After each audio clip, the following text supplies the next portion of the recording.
দর্শক আসসালামু আলাইকুম।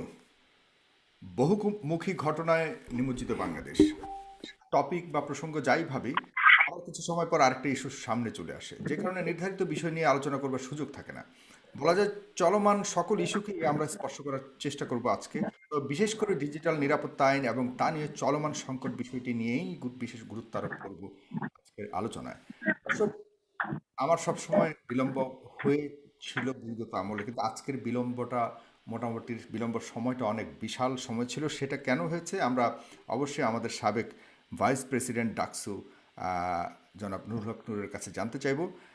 দর্শক, আমি কথা না বাড়িয়ে আমি সরাসরি আলোচনায় চলে যেতে চাই, এমনিতে লেট হয়ে গেছে। জনাব নুরুল হক নূর, আপনাকে দিয়েই শুরু করব, তবে এর আগে আমি পরিচয় করে দিচ্ছি আমার সাথে যারা আছেন। জনাব নুরুল হক নূর, সাবেক ভাইস প্রেসিডেন্ট ডাকসু। এরপর রয়েছেন সুলতান মোহাম্মদ জাকারিয়া, দক্ষিণ এশিয়া বিষয়ক সম্পাদক, অ্যামনেস্টি ইন্টারন্যাশনাল।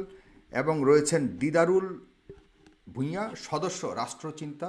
এবং আপনাদেরকে একটু বলে দিতে চাই, জনাব দিদারুল ভূঁইয়া কিন্তু নিহত মুস্তাক, যিনি নিহত হয়েছেন জেলখানায়, তাকে এবং দিদারুল ভূঁইয়াকে সহকারে কিন্তু একই সময়ে একই মামলায় গ্রেফতার করা হয়েছিল।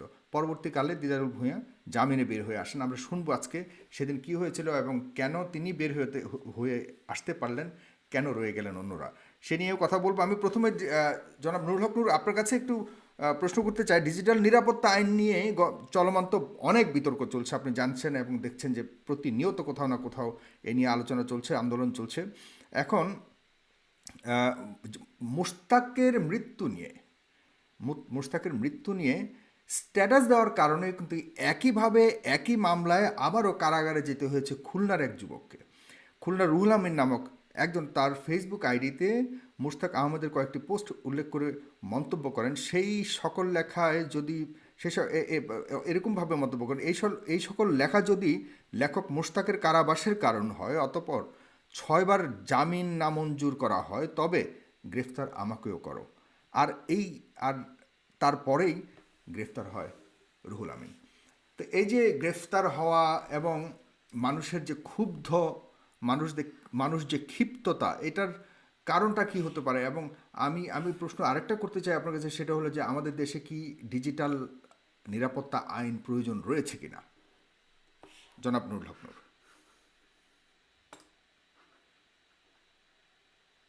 আপনি আনমিউট করে বলবেন দয়া করে।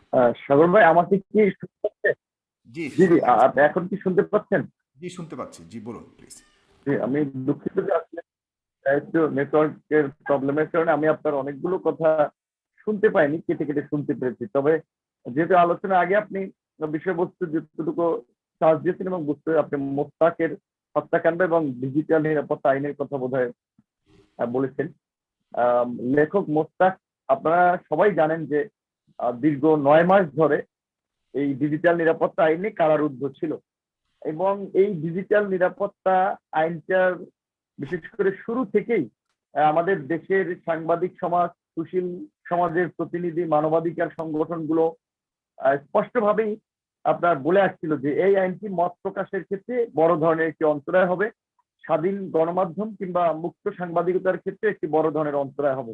কাজেই এই আইনটি এভাবে না করতে তখন আহ, বিভিন্ন মহলের কাছ থেকেই আপনার দাবি উঠেছিল। কিন্তু সরকার তখন আসলে আপনার এক প্রকার আশ্বস্ত করেছিল, তারা বলেও ছিল যে না, এই আইনটির অপপ্রয়োগ হবে না, কারণ এই আইনের যে অস্পষ্টতা রয়েছে সেটিতে অপপ্রয়োগের যথেষ্ট সুযোগ রয়েছে। এবং সরকার আসলে সেই জিনিসটাকে কাজে লাগিয়েছে, বিশেষ করে ভিন্ন মত এবং বিরোধীদের দমন করার ক্ষেত্রে এই আইনটির প্রচন্ড রকমের অপপ্রয়োগ হয়েছে। সুতরাং যেহেতু এই আইনটিকে আপনি অপপ্রয়োগ করছেন বিরোধীদের ভিন্ন মতের কণ্ঠ দমনে, সেই ক্ষেত্রে এই আইনটি এখন আর কেউই চায় না।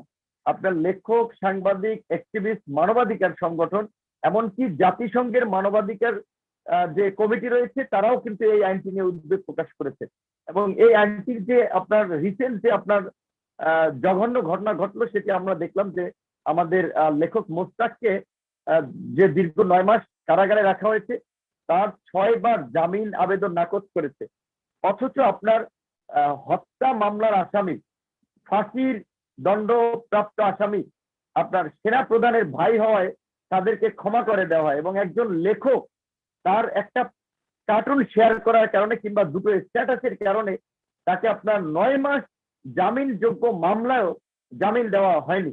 এবং আমরা যেটা আসলে মুস্তাকের সাথে যারা ছিল জেলমেটরা, তাদের কাছ থেকেও যেটি জানতে পেরেছি যে তিনি মানে খুব ভালোই ছিলেন, কিন্তু তা এবং তার হার্ট অ্যাটাকের কথা বলা হয়েছে, সেখান থেকে তার পরিবারের পক্ষ থেকেও বলা হয়েছে যে তার হার্টের কোনো সমস্যা ছিল না। আমাদের একেবারে স্পষ্ট ধারণা যে এটি একটি কারাগারে হত্যাকাণ্ড ঘটানো হয়েছে, বিশেষ করে সিভিল সোসাইটি অ্যাক্টিভিস্টদেরকে অ্যাক্টিভিস্টদের মধ্যে একটা আতঙ্ক তৈরি করার জন্য। কারণ এই সরকার একটা ভয়ের সংস্কৃতি তৈরি করেই কিন্তু ক্ষমতায় আছে সেই 2014 সাল থেকে। সেক্ষেত্রে এটিকে আমরা স্পষ্ট একটি জুডিশিয়ারি কিলিং বলেছি, কারণ যেহেতু তিনি হেফাজতে ছিলেন, জুডিশিয়ারি যেহেতু বিচারাধীন এই মামলা ছিল, সুতরাং তিনি তো ম্যাজিস্ট্রেট বলতে গেলে হেফাজতে ছিলেন। সেক্ষেত্রে আমরা বলেছি এটি একটি জুডিশিয়ারি কিলিং, এবং মানবাধিকার বাংলাদেশের যে জাতীয় মানবাধিকার কমিশন তারাও একটি নিরপেক্ষ তদন্ত জানিয়েছে। কিন্তু আসলে এই সরকারের কাছ থেকে আপনার নিরপেক্ষ তদন্ত আশা করাটা মুশকিল, কারণ আপনারা জানেন যে এই ফেব্রুয়ারি মাসেই বাঙালি স্বাধীন বাঙালি জাতির জীবনে আরেকটি কলঙ্কিত অধ্যায় ঘটেছিল, যে 25শে ফেব্রুয়ারি 2009 সালের বাংলাদেশের স্বাধীনতা সার্বভৌমত্বকে ভুলণ্ঠিত করার জন্য পরিকল্পিতভাবে যে 57 জন মেধাবী দক্ষ চৌখ সেনা কর্মকর্তাকে হত্যা করা হয়েছে। 12 বছরেও কিন্তু সেই হত্যাকাণ্ডের আমরা একটা সঠিক প্রতিবেদন দেখিনি। আমরা একটা সঠিক প্রতিবেদন দেখি নাই সাংবাদিক দম্পতি সাগর রুনি হত্যাকাণ্ড। 76 বার না 80 বারের মতো এই প্রতিবেদন পিছিয়েছে। কাজেই সেই ক্ষেত্রে লেখক মোস্তাক হত্যাকাণ্ড এই বর্তমান সরকারের আমলে এটির কোনো সুষ্ঠু তদন্ত হবে কিনা সেটি নিয়ে আমরা যথেষ্ট সন্দিহান রয়েছি। যে কারণে আমাদের দাবি ছিল যদি এটির তদন্ত কমিটি করা হয়, সেক্ষেত্রে এখানে ধরেন আমাদের জাকারিয়া সুলতান ভাই রয়েছেন, এমএনএসপিতে কাজ করেন, এরকম নিরপেক্ষ সংগঠনের প্রতিনিধিদেরকে যুক্ত করে একটা তদন্ত প্রকাশ করতে হবে। অন্যথায় যদি এই বিনা ভোটের এমপি মন্ত্রী কিংবা আপনার তাদের নিয়োগকৃত ভিত্ত, বিশেষ করে প্রশাসনের একটা অংশ তো সরকারের দাসে পরিণত করা হয়েছে, সেই দাসদের দিয়ে তদন্ত করলে কার্যকর কোনো তদন্ত হবে না। এবং আমাদের এই মুহূর্তে যে আন্দোলন সংগ্রামটা চলছে এই লেখক মোস্তাকের এবং ডিজিটাল নিরাপত্তা আইনকে কেন্দ্র করে, সেখানে বাম, ডান, আওয়ামী লীগ, বিএনপি, আওয়ামী লীগ ব্যতীত বিভিন্ন সংগঠন তারা একমত হয়েছে যে এই বিতর্কিত আইনটির মাধ্যমে যেহেতু সরকার গণমাধ্যমের ত্রুটি চেপে যাচ্ছে, সাংবাদিকদের কথা বলার অধিকার কেড়ে নিচ্ছে, আমাদের লেখার স্বাধীনতাকে হস্তক্ষেপ করছে, কেড়ে নিচ্ছে, যেটা পাকিস্তানি আমলেও আপনার ভাষার অধিকার কেড়ে নেওয়ার চেষ্টা করেছিল। বর্তমান সরকারের মধ্যেও সেই পাকিস্তানের আসলে প্রেতাত্মা বা বৈশিষ্ট্য ভর করেছে, কারণ এই বঙ্গবন্ধুর খুনিদেরকে নিয়েই কিন্তু এই সরকারের মন্ত্রিসভা, বঙ্গবন্ধুর খুনিরাই কিন্তু বর্তমান প্রধানমন্ত্রী, রাজনৈতিক উপদেষ্টা, শেয়ার বাজার লুটকারীরা কিন্তু প্রধানমন্ত্রীর উপদেষ্টা। কাজে এই সরকারের আমলে এই ধরনের আইন সহ বিভিন্ন যে নিপীড়নমূলক আইন করা হয়েছে, সেই আইনগুলো এখন জনগণ বাতিল চাচ্ছে। এবং আমরা প্রথমত ডিজিটাল নিরাপত্তা আইন বাতিলের দাবিতে আপনার সেই মোস্তাকের মৃত্যুর পর থেকেই বিভিন্ন সংগঠন সোচ্চার রয়েছি, এবং আমরা আন্তর্জাতিক সম্প্রদায়ের দৃষ্টি আকর্ষণ করেছি। এখানে মতো লোক রয়েছে যারা ইন্টারন্যাশনাল অর্গানাইজেশনে কাজ করেন, তারাও যেন এই বিষয়টি তাদের জায়গা থেকে তুলে ধরে। এবং আমাদের ধারাবাহিকভাবে কর্মসূচি চলছে, এবং 3 তারিখেও আমাদের সিভিল সোসাইটি সহ সকলের অংশগ্রহণে একটা কর্মসূচি রয়েছে, যে যেহেতু এই আইন তৈরি হয় সংসদে, এবং সংসদের প্রধান নির্বাহী হচ্ছেন রাষ্ট্রের প্রধান নির্বাহী প্রধানমন্ত্রী। কাজে এই প্রধানমন্ত্রীর কার্যালয় থেকেই হচ্ছে রাষ্ট্রবিরোধী আইন তৈরি হয়, জনবিরোধী আইন তৈরি হয়। এই কারণে প্রধানমন্ত্রীর কার্যালয় ঘেরাওয়ের একটা কর্মসূচি আছে। সেই ক্ষেত্রে আমরা কোনো মতেই এই ডিজিটাল নিরাপত্তা আইনকে আর বাস্তবায়ন হতে দেব না। এই আইন বাতিল করতে হবে এবং মোস্তাক হত্যাকাণ্ডের সুষ্ঠু বিচার করতে হবে। আমাদের এই প্রেক্ষাপটে হচ্ছে এইটা দাবি। আর দেশে আসলে মত এখন প্রকাশের স্বাধীনতা জনাব নুরুল হক নূর, কিভাবে মানুষ প্রতিবাদ করবে? কারণ একজন প্রতিবাদ করতে গিয়ে ডিজিটাল আইনের এই মুস্তাকের নিহতের প্রতিবাদ করতে গিয়ে খুলনাতে একজন আবারও একই আইনে গ্রেফতার হয়েছেন।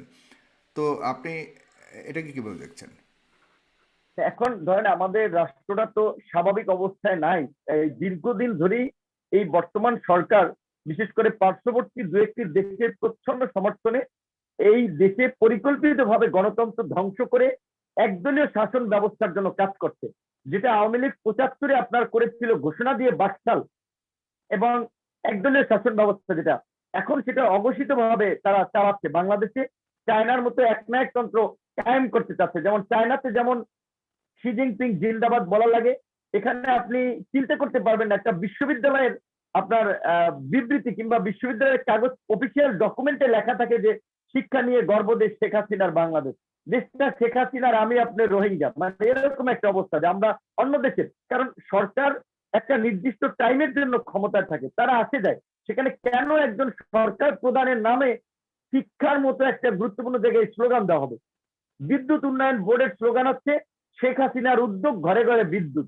শেখ হাসিনা কি নিজে বিদ্যুৎ বানায়? বিদ্যুৎ দেশে জনগণের ভ্যাট ট্যাক্সের টাকায়, জনগণের টাকায় বিদ্যুৎ আসছে, জনগণের টাকায় পদ্মা সেতু হচ্ছে, জনগণের টাকায় বরঞ্চ প্রধানমন্ত্রী চলছে, প্রধানমন্ত্রীর গণভবনের শত শত কর্মচারীকে বেতন দেওয়া হচ্ছে। কাজে সেখানে প্রধানমন্ত্রীর তো আপনার নিজেকে জাহির করার কিছু নেই। কাজে এখানে ওই যে বলছি যে আপনার ৭৫-এ ঘোষিত বাকশাল বাস্তবায়ন হয়নি, এখন দেশে এক প্রকারের অঘোষিত বাকশাল এই বর্তমানের সরকার কায়েম করতে চাচ্ছে এবং তাদের পেছনে রয়েছে কিছু অপশক্তি যারা বাংলাদেশের গণতন্ত্র ধ্বংস করতে চায়, বিচার ব্যবস্থাকে ধ্বংস করতে চায়। এবং আপনি দেখেছেন যে বিচার ব্যবস্থাকে কিভাবে ধ্বংস করতে হয়। একটা দেশের প্রধান বিচারপতিকে আপনার কিভাবে জোর করে গোয়েন্দা সংস্থা দিয়ে আপনার দেশের বাইরে তাকে পাঠিয়ে দিয়েছিল।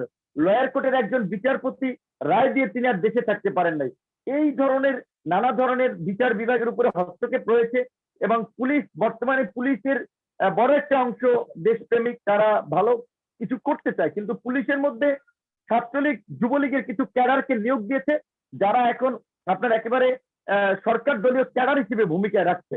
যেমন আপনারা ঢাকার বিভিন্ন আন্দোলন সংগ্রাম, বিশেষ করে প্রেস ক্লাব কেন্দ্রিক আন্দোলনে দেখবেন এডিসি হারুন রমনা জোনের তার যে ভূমিকা মারমুখী, নারী শিক্ষার্থীদের লাঞ্ছনা করেছে, ছেলে শিক্ষার্থীদের গলা টিপে ধরেছে। এই ধরনের কিছু ছাত্রলীগ যুবলীগের ক্যাডার ঢুকিয়ে পুলিশের পোশাক পরিয়ে তারা আজকে পুলিশ একটা নৈরাজ্য চালাচ্ছে, যার মাধ্যমে আইন শৃঙ্খলা বাহিনীর প্রতিও মানুষের আসলে সেই আস্থাটা কমে আসছে। এবং আপনি যে রুহুল আমিনের কথা বললেন, এরকম অনেককেই হুমকি দিচ্ছে যারা সরকারের বিরুদ্ধে প্রতিবাদ করছে, সমালোচনা করছে। আমাকে এর আগে গাড়ি চাপা দিয়ে হত্যা করতে চেয়েছে এবং আমাকে ঢাকা বিশ্ববিদ্যালয়ে থাকা অবস্থায় বেশ কয়েকবার ছাত্রলীগ দিয়ে আমাকে হামলা করিয়ে হত্যার চেষ্টা করেছে। এইভাবে যারা এই সরকারের জন্য বাধা হয়ে দাঁড়াচ্ছে তাদের অবৈধ ক্ষমতার পথে, তাদেরকে কিন্তু তারা সরিয়ে দেওয়ার জন্য কখনো আপনার দেশের সীমান্তের ওপার পাঠিয়ে দিচ্ছে বিদেশি গোয়েন্দা সংস্থার মাধ্যমে। যেমন বিএনপি নেতা সালাউদ্দিনের কথা আপনি জানেন এবং বিএনপি নেতা ইলিয়াস আলীর কথা জানেন। এরকম অসংখ্য নেতাকর্মী গুম হয়েছে। তো এটা সরকার করে যাচ্ছে, কিন্তু এই করার পরেও কিন্তু দেখেন মানুষের প্রতিবাদ কিন্তু থেমে নাই, প্রতিবাদ কিন্তু বিভিন্ন ভাবে চলছে। আপনি বলতে পারেন যে আসলে ওইভাবে কার্যকর বা বৃহৎ কোনো আন্দোলন গড়ে উঠছে না, এটা ঠিক, এখানে আপনার সাথে একমত। কিন্তু বিভিন্ন ভাবে কিন্তু প্রতিবাদ হচ্ছে। মোস্তাক হত্যার শিকার হয়েছে, আমিও তো হত্যার শিকার হতে পারি, আমি এই সরকারের জুলুমের বিরুদ্ধে প্রতিবাদ করতে গিয়ে, কিন্তু আমরা তো ভয়ে থেমে নাই, আমরা কিন্তু আমাদের কার্যক্রম চালিয়ে যাচ্ছি। কাজে আমরা মনে করি যে এই প্রতিবাদটা যদি চলমান থাকে, ইনশাল্লাহ একটা সময় জনগণের একটা গণবিস্ফোরণ ঘটবে এবং এই ভোটারবিহীন বিদেশি তাবেদার সরকারেরও একটা পতন ঘটবে। যে জনাব নূর, আপনি সরকারের কথা বললেন, কিন্তু মাননীয় প্রধানমন্ত্রী এ ব্যাপারে তার স্পষ্ট বক্তব্য তিনি গতকাল প্রেস কনফারেন্সে দিয়েছেন। তিনি কিন্তু বলেছেন যে কারাগারে কারো মৃত্যু কাম্য নয়, তবে অসুস্থ হয়ে মারা গেলে কি করার আছে। এবং তিনি ডিজিটাল বাংলাদেশ গড়ে তুলেছেন ডিজিটাল নিরাপত্তা দেওয়ার জন্য। তো আপনি কি মনে করেন না যে যে এই ডিজিটাল নিরাপত্তার জন্য কোনো আইন থাকা দরকার? কারণ এটা তো সত্য, আমাদের দেশে তো বিভিন্নভাবে ডিজিটালি অনেক ধরনের অসঙ্গতি এবং অনেক ডিজিটাল অপব্যবহারের কারণে বিভিন্ন ধরনের অঘটন ঘটছে। সেগুলিকে নিয়ন্ত্রণ করবার জন্য তো আমাদের দেশে অবশ্যই একটা ডিজিটাল আইন তৈরি করবার প্রয়োজন আছে। তো আপনারা আসলে ডিজিটাল ওই আইনটাকে কিভাবে চাচ্ছেন? নাকি একদম বাতিল করে দিতে চাচ্ছেন, নাকি এটাকে সংশোধন করতে চাচ্ছেন, কোনো একটি ধারা উপধারাকে সংশোধন করতে চাচ্ছেন? সেই প্রশ্নটা আমি আপনার কাছে রেখে যাচ্ছি। এরপর আমি যাচ্ছি একটু জনাব সুলতান মোহাম্মদ জাকারিয়া। আপনি অ্যামনেস্টি ইন্টারন্যাশনালের সাউথ এশিয়ান গবেষণা করে থাকেন, অ্যামনেস্টি ইন্টারন্যাশনাল। আমি আপনার কাছে একটু জানতে চাচ্ছি যে বাংলাদেশে বর্তমানে যে ডিজিটাল আইন নিয়ে এখন সবচেয়ে বেশি আলোচনা এবং সমালোচনা হচ্ছে, আপনি নিশ্চয় জানেন ব্যাপারটাতে। আপনি তো অনেকগুলি দেশের উপরে গবেষণা করছেন অ্যামনেস্টি ইন্টারন্যাশনালের পক্ষ থেকে। তো আপনার কাছে জানবার বিষয় হলো, বাংলাদেশের সাথে অন্যান্য দেশের যে ডিজিটাল আইনটা রয়েছে, বাংলাদেশের সাথে কি কোনো কনফ্লিক্ট আপনি পাচ্ছেন কিনা, বা বাংলাদেশেরটার অবস্থানটা আসলে কীরকম? হিউম্যানিটেরিয়ান গ্রাউন্ড থেকে আপনি দেখেন কীভাবে দেখেন এই ডিজিটাল আইনটাকে এবং অন্যান্য দেশগুলিতে, সাউথ এশিয়ান দেশগুলিতে? আচ্ছা, ধন্যবাদ সাগর ভাই এবং আমাদের স্নেহ স্পদ নূর এবং দিদার ভাই। আহ, আপনাদের সাথে আজকে আমি যোগ দিতে পেরে অত্যন্ত আনন্দিত এবং প্রিভিলেজড। বাংলাদেশে যে ঘটনাটা ঘটলো সেটা নিয়ে আমি শুরু করতে চাই। যে মুস্তাক, আমাদের যে লেখক মুস্তাক, আহ, ওনার যে দুর্ভাগ্যজনক একটা পরিণতি হলো শুধুমাত্র ওনার মত প্রকাশের যে অধিকার সেটা চর্চা করতে গিয়ে আহ, এইটার নিন্দা, প্রতিবাদ সকল হিউম্যান রাইটস অর্গানাইজেশন থেকে আমরাও এবং আহ, আহ, বিবেকবান প্রত্যেকটা মানুষ এতে আহত হয়েছেন, মর্মাহত হয়েছেন। আমি ব্যক্তিগতভাবে এই এই মৃত্যুতে অত্যন্ত দুঃখ পেয়েছি। আমি সংক্ষুব্ধ যে একজন ব্যক্তি তার তার মত প্রকাশের জন্য, বলার জন্য, লেখার জন্য গ্রেফতার হতে পারেন একটা ফৌজদারি আইনে শাস্তি পাওয়ার আগে, কোনো বিচার প্রক্রিয়া শেষ হওয়ার আগে তাকে 10 মাস আটকে রাখা হতে পারে। এটা বর্তমান বিশ্বে সভ্য দেশে, কোনো গণতান্ত্রিক দেশে এটা নজিরবিহীন। দুই তিনটা বিষয় আমি বলি আপনার প্রশ্নে আমি ইয়ে করার আগে। পৃথিবীর কোনো দেশেই লাইবেল বা ডিফেমেশন বা আমাদের বর্তমান যে ডিজিটাল সিকিউরিটি অ্যাক্ট আছে, আমি এটা ডিটেলসটা বলবো যে আন্তর্জাতিক আইনে কোথায় কোথায় অসঙ্গতিগুলো আছে, বাট আমি জাস্ট অ্যাজ এ ইয়ে বলছি সামারি করে, যে আমরা যে ভাবমূর্তি রক্ষা, যে রাষ্ট্র, মুক্তিযুদ্ধের চেতনা, বঙ্গবন্ধু, এই বিষয়গুলো নিয়ে আমরা আমাদের কিছু ভাবমূর্তি রক্ষা নিয়ে আমাদের ডিজিটাল সিকিউরিটি আইনে যে ধারাগুলো, এইটা নজিরবিহীন, এটা আন্তর্জাতিক এবং আমি বলবো যে দক্ষিণ এশিয়ার মানদণ্ডে অন্য কোন দেশে এই ধরনের লাইবেলকে, ডিফেমেশনকে ক্রিমিনালাইজ করার কোনো সুযোগ নাই। আন্তর্জাতিক আইনের এটা পরিপন্থী। আপনি you can file a civil suit, যে আমি সাগর ভাইয়ের আজকের কথায় আমি খুব সংক্ষুব্ধ হয়েছি, আমার মান সম্মানে আঘাত লেগে গেছে, আমি গিয়ে I can seek remedy in the court, যে আমি ওনার কথায় আমার মানহানি হয়েছে, আমার এত লক্ষ টাকা, এত কোটি টাকা, মানে এটা আপনার মান সম্মানের উপর ভিত্তি করে। কিন্তু এটাকে ক্রিমিনালাইজ করা এবং 14 বছরের জেল, 10 বছরের জেল, এটা আমি জানি না এটা কার মাথা থেকে এসছে, তবে এইটা কোনো সভ্য দেশের, কোনো দেশের সভ্য অসভ্য আমি তো পৃথিবীর রাষ্ট্রে আমি দেখি না।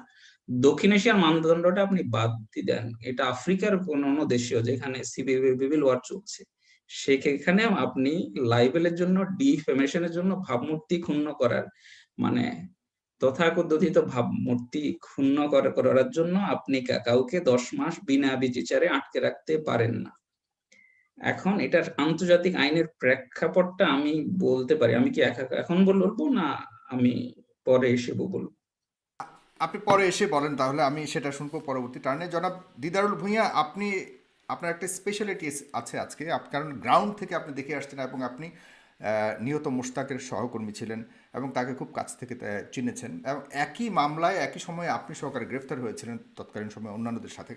আপনি বের হয়ে আসতে পারলেন জামিনে সে একই মামলায়, তিনি কেন পারেননি? তিনি কেন শেষ পর্যন্ত, আমরা যদি বলি যে কোনো নির্যাতন না, এমনিতেই তিনি মরে গেলেন, তো সেই মৃত্যুর কারণটার পেছনে কি মনে হতে পারে? তিনি কি, আপনি তাকে যতটুকু দেখেছেন, তিনি সুস্থ ছিলেন নাকি অসুস্থ ছিলেন, এবং কেন সেখানে জামিন তিনি পাননি, আপনি পেয়ে গেলেন বিষয়টা, এবং আপনিও কিভাবে গেছেন, সেই দুবিষহ সময়গুলি যে আপনি জেলখানায় ছিলেন, একটু ছোট্ট করে যে সব কিছুর ব্যাপার আমাদেরকে একটু বলেন দয়া করে, দিদারুল ভূঁইয়া। ধন্যবাদ সাগর ভাই, এবং আপনাকে আরো স্পেশালি ধন্যবাদ যে আমাকে এই প্রোগ্রামে ইনভাইট করার জন্য, এবং জাকারিয়া ভাই এবং নূর ভাই, আপনাদেরকেও ধন্যবাদ। আপনাদের সঙ্গে কথা বলতে পারছি, আমি মনে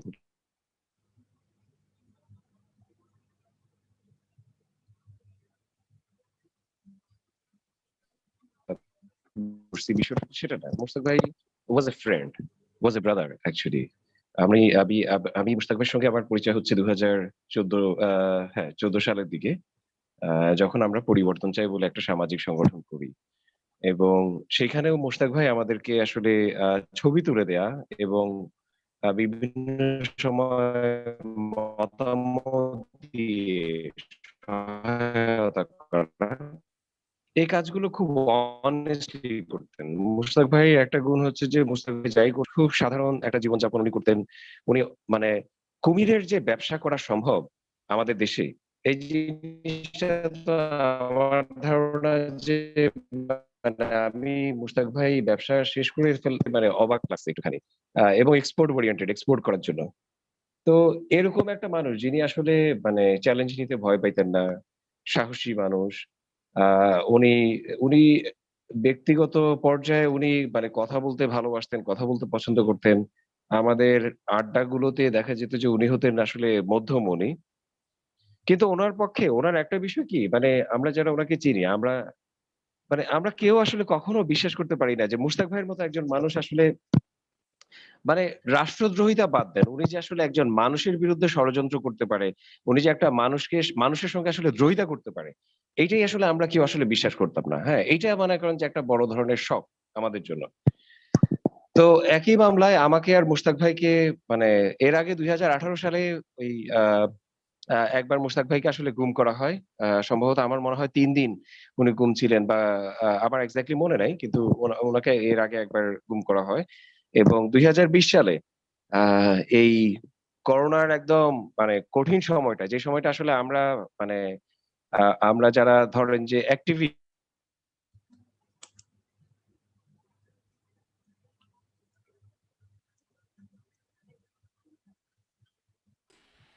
দিদার ভাইকে শুনতে পাচ্ছি না। দিদার ভাই শুনতে পাচ্ছেন আমাদেরকে?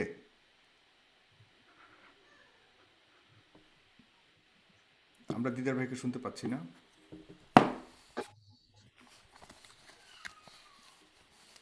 এতক্ষণ তো ভালো হচ্ছে। নূর ভাই আমাকে তো শুনতে পাচ্ছেন, রাইট? জাকারিয়া ভাই, আমরা তো আছি ঠিক মতো। জি, আমি শুনতে পাচ্ছি। জি, দিদারুল ভূঁইয়া, আপনি কি শুনতে পাচ্ছেন? এটা একটু পরেই তাহলে উনি হয়তো ডিসকানেক্টেড হয়ে যাবেন। আমরা তাহলে নুরুল হক নূর আপনার কাছে আবার আসতে চাই। দিদারুল ভূঁইয়া আবার জয়েন করেছেন। হ্যাঁ, ঠিক আছে, ওনাকে আমি আবার সরি, আমাকে কি এখন শুনতে পাচ্ছেন? এখন শুনতে পাচ্ছি। জি, বলুন।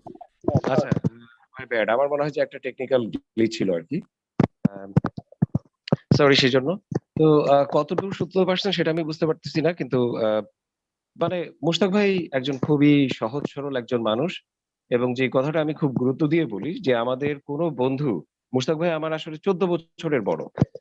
এবং আ মানে ও ওনার ওনার চেয়ে সিনিয়র আরো অনেকেই ছিলেন আমার ফ্রেন্ড এবং আমরা আসলে কমন ফ্রেন্ড ছিলাম অনেকেই।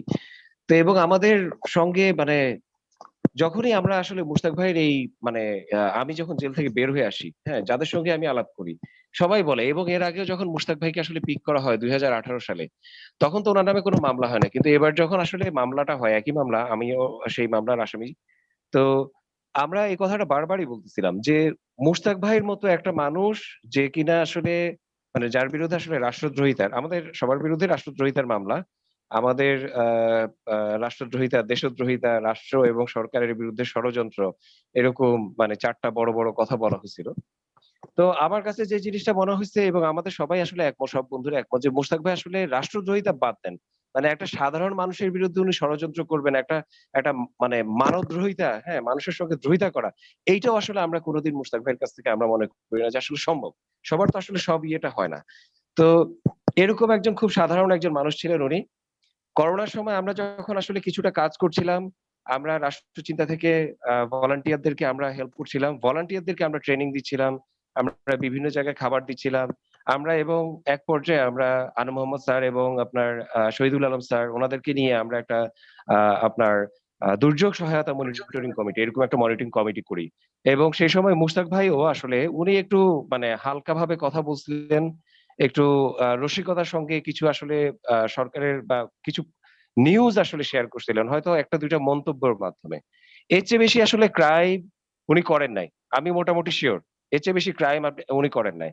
এখন এই ওটা তো রাষ্ট্রে যদি ক্রাইম মনে না, করেন যে ওটা তো ক্রাইম আ না। আমি আমি আমি এই কথাটাই আসবো যে যদি কোন রাষ্ট্রে আসলে এই ধরনের গঠনমূলক সমালোচনা এটা তো আসলে কোনো ক্রিমিনাল মানে ইয়ে থেকে, যেমন দেখেন আমাদের পুলিশ বা কোনো বাহিনী যদি আপনার কোনো বলা হয় যে ওনারা যদি আসলে সৎ ইন্টেনশন থেকে বা ভুল থেকে, ভুলক্রমে অনিচ্ছাকৃত ভুল যদি ওনারা করেন, ওনাদেরকে কিন্তু আপনার ক্ষমা করার বা ইনডেমনিটি দেওয়ার কিন্তু সুযোগ আছে। কিন্তু এই রাষ্ট্রে দেখেন একজন সাধারণ মানুষ তিনি যদি একটা সাধারণ সমালোচনাও করেন সৎ ইন্টেনশন থেকে, এবং আপনি ক্লিয়ারলি জানেন যে এটা একটা সৎ ইন্টেনশন থেকে বলা, এই রসিকতা করাটা আসলে একটা সৎ ইন্টেনশন থেকে। উনি চাইছেন যে আসলে বাংলাদেশে করোনায় একটা মানুষ কষ্ট না পাক। উনি চাইছেন যে আসলে এই সরকার ব্যর্থ না হোক করোনা মোকাবেলায়। উনি এতটুকুই করছেন। এবং এই এটুকের জন্য ওনাকে আসলে এই ধরনের একটা মামলায় জড়ানো। শুধু ওনাকে না, আমাদের মানে আমাদের ১১ জন আসলে এই মামলার আসামি। তো আমি ওনার আর আমার বিষয়টা এখানে হয়তো যে ১১ জনের যেমন একটা জিনিস খুবই ইন্টারেস্টিং। এই ১১ জনের ১১ জনকে কিন্তু আমরা এর আগে চিনতাম না। আমরা এর আগে মানে জেলে যাওয়ার পরে আমাদের আসলে আমরা এটা নিয়ে আলাপ করতাম যে ওই লোকটা কে? ওই নামটা শুনছি। হ্যাঁ, আ স্যার ভাই, আমি আপনাকে একটা হ্যাঁ তথ্য বলেন। একটা প্রশ্ন করি যে আমি আসলে শুনেছিলাম যে বিশেষ করে মোস্তাক ভাইয়ের এই মামলায় গ্রেপ্তার করার অন্যতম কারণ ছিল নাকি যে আপনার তিনি কোনো এক ভদ্রলোক কোন একটা ব্যাংকের এমডি বোধহয় নাফিস সারাফত নাকি নাম, তার একটা কার্টুন এঁকেছিল আমাদের কার্টুনিস্ট কিশোর ভাই। সেই স্ট্যাটাস তিনি শেয়ার করার কারণে, বিশেষ করে ধরেন কার্টুনটা এঁকেছিল যেহেতু আপনার কিশোর ভাই, তাকে তো মামলায় জড়িয়েছিল। এবং ওই ভদ্রলোক নাকি, আমি যেটা জানতে, উনি রাজনৈতিক ভাবে পাওয়ার আছে, শক্তিশালী রাষ্ট্রের বিভিন্ন প্রতিষ্ঠান ব্যক্তি তার সাথে জড়িত, যেমন আমরা শাহেদ করিমের ঘটনাটা দেখলাম, তিনি এরকম একজন বিশ্ব প্রতারক হয়েও প্রধানমন্ত্রী গণভবনে, বঙ্গভবনে নিয়মিত যাতায়াত। তো ওই ব্যাংক লুটপাটের মানে শেয়ার বাজার কেলেঙ্কারির সাথে জড়িত এরকম ভদ্রলোক, ওনার কার্টুন আঁকাটাই নাকি ওনার টার্গেটে পরিণত ছিল। এই বিষয়ে আপনি মানে তার কাছ থেকে কিছু জানতে পেরেছিলেন কিনা, একটু আমরা আসলে জানা দরকার যে। আচ্ছা, মুশতাক ভাইয়ের কাছ থেকে আমি আসলে নাফিস শারাফতের বিষয়ে কোনো কথা শুনি নাই। আ বা হ্যাঁ, কিছুটা আসলে কথা শুনছিলাম এরকম যে মানে আই এম বাংলাদেশী যে পেজ, ওই পেজে আসলে নাফিস শারাফতের একটা কার্টুন কিশোর রাখছিলেন। হ্যাঁ? কিন্তু মুশতাক ভাই যে আসলে সেটা ক্যাপশন লিখছেন, এইটা কিন্তু আমি জানি না। আমি এরকম কোনো কথা শুনি নাই। বরঞ্চ আ মানে আ যাই হোক, মানে এতটুকু পর্যন্তই বললাম আপনার কথার জবাবে। যে একটু বলি আমি যে আমাদের যে ১১ জনকে আসলে আমার ধারণা যে ১১ টা পারপাসে বা ১০ টা পারপাসে আমার ধারণা আমি আর মুশতাকের এই মামলায় ইনভলভমেন্ট হয়তো সেইম রিজন, যে আসলে জনগণকে আতঙ্কিত করা, জনগণকে আসলে ভয় দেখানো, জনগণকে আসলে থামায় দেয়া। যে আমরা যেহেতু একটু কথাবার্তা বলা শুরু করছিলাম, এবং ওই যে আমি বলছিলাম যে একটা ঘটনা আমার মনে আছে যে সম্ভবত ২৮-২৯ তারিখে মার্চ মাসের অথবা আপনার এপ্রিল মাসের অথবা মে এর শুরুতে আমরা দুর্যোগ সহায়তা মনিটরিং কমিটি থেকে একটা রিপোর্ট পাবলিশ করি। এবং সেই রিপোর্টটায় আমরা হ্যাঁ, দেখাই যে আসলে আমি আসতেছি, ওই কথাটায় আমি আসতেছি। আপনার সঙ্গে আমি ওই কথাটায় আসতেছি। এই কথাটা আমি একটু শেষ করে ওইখানটায় আসতেছি। এবং সেই রিপোর্টটা আপনারা জানেন। আমার ধারণা আপনারা জানেন। এবং ওই রিপোর্টটা যখন আমি পাবলিশ করি সেদিন মানে সেদিন সকালবেলায়, মানে এর পরের দিন আসলে আমার মনে হয় ৫ তারিখে, হ্যাঁ ৫ তারিখে সকালবেলায় আমি আসলে মানে মেসেজ পাই, এবং সেই মেসেজগুলো নিয়ে আমি আসলে কথাও বলছিলাম পরে একসময়। যে আমাকে বলা হয় যে আপনি এই পোস্টটা ডিলিট করে ফেলেন। তো একটু বলতে পারেন যে আসলে আমার মানে আমি হয়তো তাদের দৃষ্টিতে যদি কোনো ক্রাইম করতে পারি, মুশতাক আসলে সেটাও করে না। মুশতাক আসলে এরকম নাফিস শারাফতের যেই আ লেখাটা, এটা যে ও শেয়ার করছে এরকম আমি আসলে দেখি নাই কোথাও। আমার ধারণা মুশতাক এইটা শেয়ারও করে নাই। ওই পেজের সঙ্গে মুশতাকের কোনো ইনভলভমেন্ট ছিল কি ছিল না আমি নিশ্চিত না। কার্টুনটা হ্যাঁ, কিশোর আঁকছে। কিন্তু এখন মানে আমরা যখন এই কথাটা বলতেছি যে কার্টুনটা কে আঁকছে? কার্টুন একটা কার্টুন আঁকার জন্য সে যেই হোক না কেন, যদি প্রধানমন্ত্রীও হইতো, প্রধানমন্ত্রীরও যদি কার্টুন আঁকার জন্য কি কাউকে জেলে নেয়া কি আসলে জায়েজ কিনা? তো তাহলে আসলে কার্টুন আঁকছে কি আঁকে নাই, সে ক্যাপশন লিখছে কি লেখে নাই, এই কথাটা আসলে মানে আসলে এই কথাটা আমাদের জন্য আসলে দুর্ভাগ্যজনক। কিন্তু আমাদেরকে আসলে এই কথাগুলোর মধ্যে তারা আসলে আটকায় রাখছে। আমি যে জিনিসটা খুব নিশ্চিতভাবে বলতে চাই, ডেফিনিটলি এর পেছনে বড় কয়েকটা মাথা থাকতে পারে।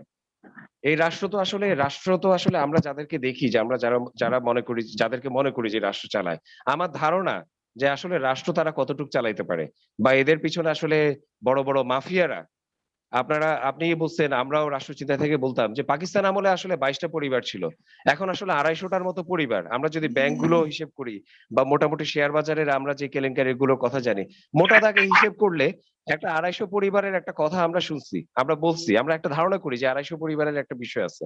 এই 250 পরিবার আসলে এই রাষ্ট্রটাকে চালায় বলে আমার কাছে মনে হয়, এবং এই 250 পরিবার আসলে এই মুশতাকের খুনি।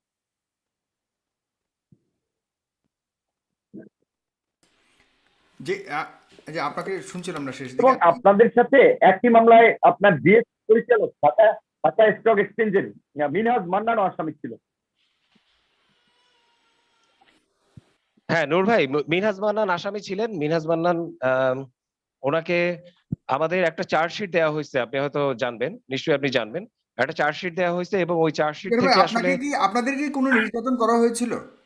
আপনাকে যখন নেওয়া হয়েছিল, আপনি তো জামিন পেয়েছেন পরে, আপনাদের কি কোনো নির্যাতন করা হয়েছিল বা আপনাদের রিমান্ড চাওয়া হয়েছিল? এবং পুলিশের পক্ষ থেকে আপনাদের প্রতি আচরণটা কেমন ছিল? আপনাদের সাথে কি ধরনের ব্যবহার, আপনি কি শারীরিকভাবে কোনোভাবে প্রভাবিত হয়েছেন কিনা? এরপরে আপনি জামিনটা পেয়ে গেলেন কিভাবে? এটাকে ছোট্ট করে, মানে আমি আপনার জায়গাতে আচ্ছা, কেন শুধুমাত্র আপনাদেরকে এভাবে ট্রিটমেন্ট দেওয়া হলো, কেন মোশতাক সাহেব একদম শেষ পর্যন্ত রয়ে গেল এবং এমন একটা পরিস্থিতিতে তাকে ট্রিটমেন্ট পর্যন্ত করতে দেওয়া হয়নি? এই ঘটনার পেছনে অন্য কোনো কারণ আছে কিনা আপনার কাছ থেকে স্পষ্টভাবে একটু জানতে চাই, ছোট্ট কথাতে। এরপর আমরা যাব জাকির সাহেবের কাছে। আচ্ছা, এখন মনে করেন যে নির্যাতন যদি আপনি বলেন একটা মানুষকে, যেমন আমি মুশতাক আর কিশোরকে রিমান্ডে তো না, আমাদেরকে আসলে রিমান্ডে নেওয়া হয় নাই, করোনার সময় কোনো রিমান্ড ছিল না আমাদেরকে। যে আপনার একদিন, বা মুশতাক এবং কিশোরকে সম্ভবত 3 দিন গুম করে রাখা ছিল, আমাকে একদিন ছিল। তো ওই গুমের সময় আমরা তো তখন খুন র্যাব করে 3 রাখা অফিসে হয়েছিল ছিলাম। বলতে কি, জেলে আপনাদেরকে গ্রেফতার করে নিয়ে যাওয়ার পর? আমাদেরকে পিক করার পরে তো আসলে মানে আমাদেরকে যে তারা আসলে নিয়ে গেছে, গ্রেফতার করছে, এটা তো তারা স্বীকার করে নাই। মানে আমার ক্ষেত্রে একদিন স্বীকার করে নাই, মুশতাক কিশোরের ক্ষেত্রে আমার ধারণা, আমার যতদূর মনে পড়ে যে সম্ভবত সাদা 3 দিন পোশাকে, স্বীকার করে নাই। সাদা পোশাকে পুলিশ নাকি ড্রেসড পুলিশ? হ্যাঁ, সাদা পোশাকে আমাকে পিক করছিলেন, সাদা পোশাকের। আমার মনে হয় 2টা মাইক্রোবাস এবং মোটামুটি 12-13 জন 14 জন হয়তো ছিলেন, এবং তারা পরিচয় দিচ্ছেন যে ওনারা র্যাব থেকে আসছেন, র্যাব 3 থেকে আসছেন। তো ওনারা আমার ফ্যামিলি, আমার আমার দুলাভাই ছিলেন, আমার দুলাভাইয়ের সঙ্গে কথা বলছেন যে আমরা র্যাব 3 থেকে, কিন্তু ওনারা প্লেন ড্রেসে ছিলেন। ওনারা মানে প্লেন ড্রেসে ছিলেন, প্লেন ক্লথে ছিলেন, ইউনিফর্মে ছিলেন। তো যাই হোক, আমাকে নেয়ার পরে কিন্তু আবার র্যাব 3 থেকে কিন্তু অস্বীকার করা হয় যে আমাকে আসলে পিক করা হয়েছে। একই কথা মুশতাক এবং কিশোরের কথা, আমার যতদূর মনে পড়ে ওনাদেরকে সম্ভবত 3 দিন গুম রাখা হয়, এবং যেদিন আসলে আমাকে পিক করা হয় র্যাব 3 অফিসে, আমি যেদিন যাই, আমি পৌঁছে মনে হয় মোটামুটি 6টা 6:30টার দিকে। সেদিন আসলে মোটামুটি 12টার দিকে মুশতাকদেরকে আসলে ইয়েতে পাঠানো হয়, রমনা থানায় পাঠানো হয়, আর আমাকে পরের দিন পাঠানো হয়, রমনা থানায় পরের দিন পাঠানো হয়। তো আমাকে যেমন ধরেন যে ওনাদেরকে কতটুকু আসলে জিজ্ঞাসাবাদ বা কেমন জিজ্ঞাসাবাদ করা হয়েছিল সেটা আমার জানা নাই, কিন্তু আমাকে যেমন 7 ঘন্টা আপনার চোখ বেঁধে হাতে হ্যান্ডকাপ পরায় 7 ঘন্টা জিজ্ঞাসাবাদ করা হয়েছিল 3 বারে। এখন এটাকে যদি আপনি নির্যাতন বলেন তাহলে নির্যাতন, কিন্তু আমরা আসলে এই রাষ্ট্রে, আমরা আসলে গুম হওয়া একটা মানুষ কিরকম নির্যাতিত হয় সেটা তো আমরা জানি, তাদেরকে আসলে পিটায় মেরে ফেলা হয়, তাই না? এটা তো আমরা জানি, এগুলো তো আসলে মানে বলার কিছু নাই। তো সেই তুলনায় আসলে আমাকে নির্যাতন করা হয় না, এবং আমার ধারণা, ওকে হ্যাঁ, কিশোর আমাকে আসলে বলছিল যে কিশোরকে কিছুটা টর্চার করা হয়েছিল, কিন্তু মানে ফিজিক্যালি মারা হয়েছিল কিশোরকে, কিন্তু মুশতাক কখনো আমাকে এরকম কিছু বলে নাই যে ওকে মারা হয়েছিল। এবং জেলখানা আমরা যতদিন ছিলাম, আমরা তো আসলে মানে স্ট্রং মনিটরিং এর আন্ডারে ছিলাম, তাদের কাছে, তাদের মানে আর রিপ্রেজেন্টেটিভের মোশতাকের কাছে মৃত্যুটা আমাদেরকে কি আপনি স্বাভাবিক মৃত্যু বলছেন বা বলার সুযোগ? নিশ্চয়ই আমি মনে করি যে এটা একটা রাষ্ট্রীয় হত্যাকাণ্ড। আমি একটু এক্সপ্লেইন করি। প্রথম কথা হচ্ছে যে একজন মানুষকে যদি আপনি নিরপরাধ মানুষকে, একজন সাধারণ মানুষকে যিনি 53 ইয়ার্স ওল্ড, যার আসলে কোনো বাচ্চা নাই, যার বাবা মা একদম বৃদ্ধ, ওনাকে যদি আপনি 10 মাস নিরপরাধ, মানে কোনো কারণ ছাড়া আপনি যদি 10 মাস আটকায় রাখেন, এই যে মানসিক নির্যাতন, এটাই আসলে একজন মানুষকে মেরে ফেলার জন্য যথেষ্ট, আর কিছু লাগে না। কিন্তু ওনাকে যে শারীরিকভাবে নির্যাতন করা হয় না এটা তো আমরা জানি না, এবং এই কারণেই কারণ এই কথাটা আসছে কি জন্য, কারণ পুলিশি হেফাজতে জেলখানায় শারীরিকভাবে নির্যাতন করে মানুষ, মানে বন্দীদেরকে মেরে ফেলা হয়েছে, এটা তো আসলে এই রাষ্ট্রে এটার মানে উদাহরণ তো বুড়ি বুড়ি। তো আমরা যেহেতু এই জিনিসটা জানি না, এবং আসলে এই রাষ্ট্রকে যেহেতু আমরা কিছুমাত্র আসলে ট্রাস্ট করি না, এই রাষ্ট্রের একটা কোনো ইনস্টিটিউটকে আমরা আসলে যেহেতু ভরসা পাই না, আমার কাছে মনে করার যথেষ্ট কারণ আছে যে তাকে আসলে ফিজিক্যালিও মানে নির্যাতন করা হচ্ছে। এখন এই যে আমার কাছে এটা সন্দেহ হচ্ছে, আমি যে এই সন্দেহটা প্রকাশ করছি, এটা দায়িত্ব কার? রাষ্ট্রের আসলে দায়িত্ব হচ্ছে যে এই সন্দেহটা ক্লিয়ার করা। আর আমার এই যদি ভুল আমার ধারণা হয়, তাহলে এই ভুল ধারণাটা আসলে ক্লিয়ার করা আসলে রাষ্ট্রের দায়িত্ব। এবং এই কারণে আমি আসলে একটা কথা বলছিলাম যে যে তদন্ত কমিটিটা, যেটা নূর ভাই বললেন যে নিরপেক্ষ তদন্ত কমিটি, আমি বলছিলাম যে আরো একটু ইয়ে করে, যে যদি অ্যাটলিস্ট যারা ভুক্তভোগী, যারা যারা বিক্ষুব্ধ, তাদের একটা রিপ্রেজেন্টেশন, মানে 50-50 রিপ্রেজেন্টেশন যদি থাকতো এই তদন্ত কমিটিতে, তাহলে আমি একটা বুঝ পাইতাম যে হ্যাঁ ঠিক আছে, এক ধরনের কিছুটা বর্তমান হলো তদন্ত আমি ওই কমিটি তদন্ত সরকার কমিটিতে থেকে আস্থা যেটা রাখতাম। গঠন করা তো হবে এখন সেটার যে প্রতি তদন্ত আপনাদের আস্থা কমিটি করা রাখার হয়েছে, এগুলোতে আমার ঘাটতি কোনো আছে। আস্থা নাই। জি, এটার মধ্যে আপনার ঘাটতি আছে সেটা আপনি বলছেন। এবং বিভিন্ন দেশ থেকে যে রাষ্ট্রদূত আমাদের দেশে রয়েছে, প্রায় 13টি দেশের রাষ্ট্রদূতরাও কিন্তু সঠিক তদন্ত আহ্বান করেছে। বিশেষ করে ইউনাইটেড স্টেটস, যুক্তরাষ্ট্র কিন্তু সেটা তাদের খুব উদ্বিগ্নের সাথে নিয়েছে এবং তারা অলরেডি তদন্ত দল গঠন করার জন্য সরকারের কাছে আহ্বান করেছে। আমরা জানি না এটা কী তদন্ত হবে। জনাব সুলতান মোহাম্মদ জাকারিয়া, আপনি অনেক কথা শুনেছেন, আপনার বক্তব্য শুনবো, দয়া করে বলবেন। আচ্ছা, ধন্যবাদ। আমি শুনছিলাম।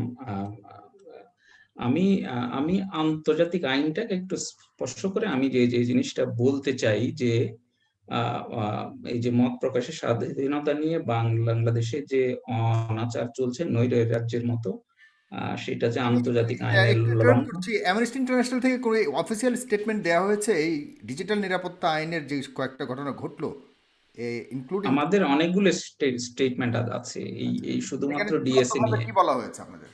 মানে আপনারা আম, রিপোর্ট দিয়েছেন। আমি আপনাকে just give me a few minutes, একটু জাস্ট আউটলাইনটা বলি আমাদের দর্শকদের সুবিধার্থে, যে আন্তর্জাতিক আইনে এই আইনটা কেন অসামঞ্জস্যপূর্ণ এবং এই আইনটা কেন আসলে বেআইনি, এই জিনিসটা আমাদের দর্শকদের যা জানা দরকার। প্রথমে হচ্ছে আমি বলি যে মত প্রকাশের স্বাধীনতা নিয়ে আন্তর্জাতিক যে আইনি ফ্রেমওয়ার্কটা কি, এবং এবং বাংলাদেশের ওই ফ্রেমওয়ার্কের মধ্যে কোনো অব্লিগেশন আছে কি না। দ্বিতীয়ত আমি বলবো যে এটা ডেফিনিশনটা কি, মত প্রকাশের স্বাধীনতা বলতে আসলে আন্তর্জাতিক আইনে কি বলা আছে, কি কি বিষয় মত প্রকাশের মধ্যে পড়ে এবং কি কি বিষয় পড়ে না। থার্ড হচ্ছে আমি যে জিনিসটা আলাপ করতে চাই, দুনিয়ার সকল আইনে এবং এই আইনে মত প্রকাশের আন্তর্জাতিক আইনেও কিছু পারমিসিবল রেস্ট্রিকশনস আছে, অর্থাৎ কিছু অনুমোদিত আপনার কিছু সীমাবদ্ধতা, যৌক্তিক সীমাবদ্ধতা আরোপ করা যায়, এবং সেই এগুলো আসলে কি। তারপর আরো স্পেসিফিক্যালি ইমপারমিসিবল, যেগুলো আসলে আপনি এই ধরনের সীমাবদ্ধতা আরোপ করতে পারবেন না, সেইটাও আছে। তো এই এই এই 3-4টা বিষয় নিয়ে আমি একটু আলোকপাত করি। আন্তর্জাতিক আইনে মানে বাংলাদেশ অন্তত 3টে ইনস্ট্রুমেন্টের এক্সিড করেছে, তারা এটা স্বাক্ষরকারী এবং আন্তর্জাতিক আইনের এই বিধিগুলো মানতে ওনারা বাধ্য, মানে একটা রাষ্ট্র হিসেবে আমাদের যে কর্তৃপক্ষ আছে। একটা হচ্ছে আইসিসিপিআর বলি আমরা, international covenant on civil and political rights, এটাকে আমরা বাংলায় বলি যে নাগরিক ও রাজনৈতিক অধিকার শীর্ষক আন্তর্জাতিক আইন, আন্তর্জাতিক চুক্তি। এইটার আর্টিকেল 19-এ স্পেসিফিক্যালি মত প্রকাশের স্বাধীনতাকে আউটলাইন করা আছে, এবং পরবর্তীতে এটাকে বলে জেনারেল কমেন্ট 34, যে এখানে এই আর্টিকেল 19টাকে আরো এক্সপান্ড করা আছে। যে ওইখানে হিউম্যান রাইটস কমিটি 2011 সালে এটার একটা স্পেসিফিক গাইডেন্স দিয়েছে স্টেটগুলোকে, যে এই আর্টিকেল 19টাকে আমরা কিভাবে ইমপ্লিমেন্ট করব। দ্বিতীয় যে আইনটা, ইনস্ট্রুমেন্টটা, সেটা হচ্ছে অর্থনৈতিক, সামাজিক এবং রাজনৈতিক অধিকার বিষয়ক আন্তর্জাতিক চুক্তি, বা যেটাকে আমরা বলি ICESCR। ওইটার আর্টিকেল 15/3 এই মত প্রকাশের স্বাধীনতাটা বলা আছে।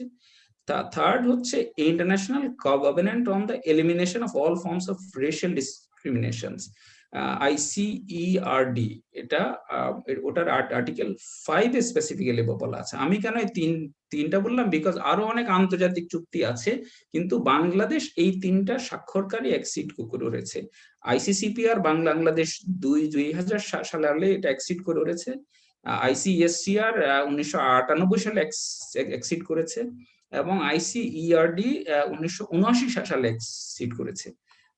তারপরে আছে আবার এটা কাস্টমারি ইন্টারন্যাশনাল ল। ধরেন বাংলাদেশ রাষ্ট্র হিসেবে এই কোন চুক্তি স্বাক্ষর করলো না, কিন্তু বাংলাদেশ কি তাহলে আন্তর্জাতিক আইনের এই ধারাগুলো থেকে কি ওয়েব পেতে পারে না। তখন আবার কাস্টমার ইন্টারন্যাশনাল ল আছে, যে একটা এগুলো অ্যাকসেপ্টেবল কিছু নর্মস আছে আন্তর্জাতিক আইনে, যেই নর্মস গুলো রাষ্ট্রগুলো মেনে চলতে বাধ্য। এখন এই মত প্রকাশের স্বাধীনতা বলতে আসলে আর্টিকেল 19 ICCPR কি বলা আছে, যে এখানে আমি শুধু সংক্ষিপ্ত তিনটা বিষয় বলছি। যে ইউএন হিউম্যান রাইটস কাউন্সিলের জেনারেল কমেন্টে যেটা বলা আছে, যে right to hold opinions without interference, এবং এটাতে যে কোনো কারণে আপনি একটা ওপিনিয়ন হোল্ড করতে পারেন, আপনার মত প্রকাশ করতে পারেন, মতটা চেঞ্জ করতে পারেন whenever and for whatever reasons. এবং এই ওপিনিয়নের মধ্যে সব ধরনের মত আছে, রাজনৈতিক মত, বিজ্ঞান বিষয় মত, ঐতিহাসিক সত্য বিষয় মত, মোরাল বিষয় মত এবং ধর্মীয় বিষয় মত। এবং no exceptions or restrictions are allowed, and criminalization of holding an opinion is always fundamentally incompatible. অর্থাৎ আপনি এই মত প্রকাশের স্বাধীনতার বিষয়টাকে আপনি কখনোই ক্রিমিনালাইজ করতে পারবেন না। এখন যে ডেটা আমাদের দেশে বা বিভিন্ন জায়গায় আইনের মধ্যে কিছু রেস্ট্রিকশন আছে, যে এই ধরনের আইনগুলো সাবজেক্ট টু রিজনেবল রেস্ট্রিকশন গুলো হলো কি রেস্ট্রিকশন গুলোর তিনটা ধারার আছে, তিনটা থিম আছে। একটা হচ্ছে এটা আইন দ্বারা রেস্ট্রিকশন, যে কোনো restriction must be provided by law, অর্থাৎ আইনের অধীনে এটা দিতে হবে। দুই নাম্বার হচ্ছে it must pursue a legitimate ground for restriction, যে কোনো আপনি যদি রেস্ট্রিকশন আরোপ করেন তাহলে এটার বৈধ একটা গ্রাউন্ড থাকতে হবে। থার্ড হচ্ছে এটা নেসেসারি এবং প্রপোর্শনেট হবে, অর্থাৎ যে রেস্ট্রিকশনই আপনি মত প্রকাশের স্বাধীনতার উপর আরোপ করেন এটাকে প্রয়োজনীয় হইতে, প্রয়োজনটা কি এবং এটা সমানুপাতিক কিনা। আমি একজন লোককে কথা বলছি, তাকে কি আমি মৃত্যুদণ্ড দিতে পারি কিনা, 15 বছরের জেল দিতে পারি কিনা, সমানুপাতিক কিনা। এবং এই রেস্ট্রিকশনটা আর্টিকেল 19 ICCPR এ স্পেসিফিক্যালি বলা আছে। এখন এই প্রোভাইডেড বাই ল বা আইনের দ্বারা রেস্ট্রিকশন বলতে আসলে কি বোঝায়? ইউএন স্পেশাল র্যাপোর্টিয়ার যেটাকে ডিটেইল করেছে যে এই রেস্ট্রিকশনটা, যে এনি লেজিসলেশন, যে কোনো আইন এই রেস্ট্রিকশন আরোপ করবে, এটা must be applied by an independent body free of any political, commercial or other unwarranted influence. এখন আপনি বললেন তো বাংলাদেশে এই রেস্ট্রিকশন গুলো যে অ্যাপ্লাই করা হয় সেটা কি আমাদের জুডিশিয়ারি বলেন, পুলিশ বলেন, এগুলো কি independent body? Are they free of any political influence? আনসারটা আপনার কাছে আছে। 2 নম্বর ক্রাইটেরিয়া হচ্ছে আইন দ্বারা এটার ক্ষেত্রে যে এটা প্রিসাইজলি ওয়ার্ডেড এন্ড আনঅ্যাম্বিগুয়াস, আপনি এই রেস্ট্রিকশন করতে হবে। আমাদের ডিএসএ ডিজিটাল সিকিউরিটি অ্যাক্টের সবচেয়ে বড় লুপহোল, সবচেয়ে বড় সমালোচনা হচ্ছে এটা ভেগলি ওয়ার্ডেড। এখানে কিছু বিষয় এমন ভাবে বলা আছে ভাবমূর্তির বিষয়, আর রাষ্ট্রের ভাবমূর্তি কি, মানে আপনি এটাকে how do you define that.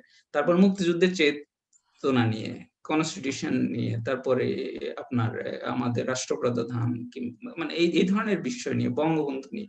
এখন এই বিষয়গুলো তো রাজনৈতিক ভাবে কন্টেস্টেড হইতে পারে।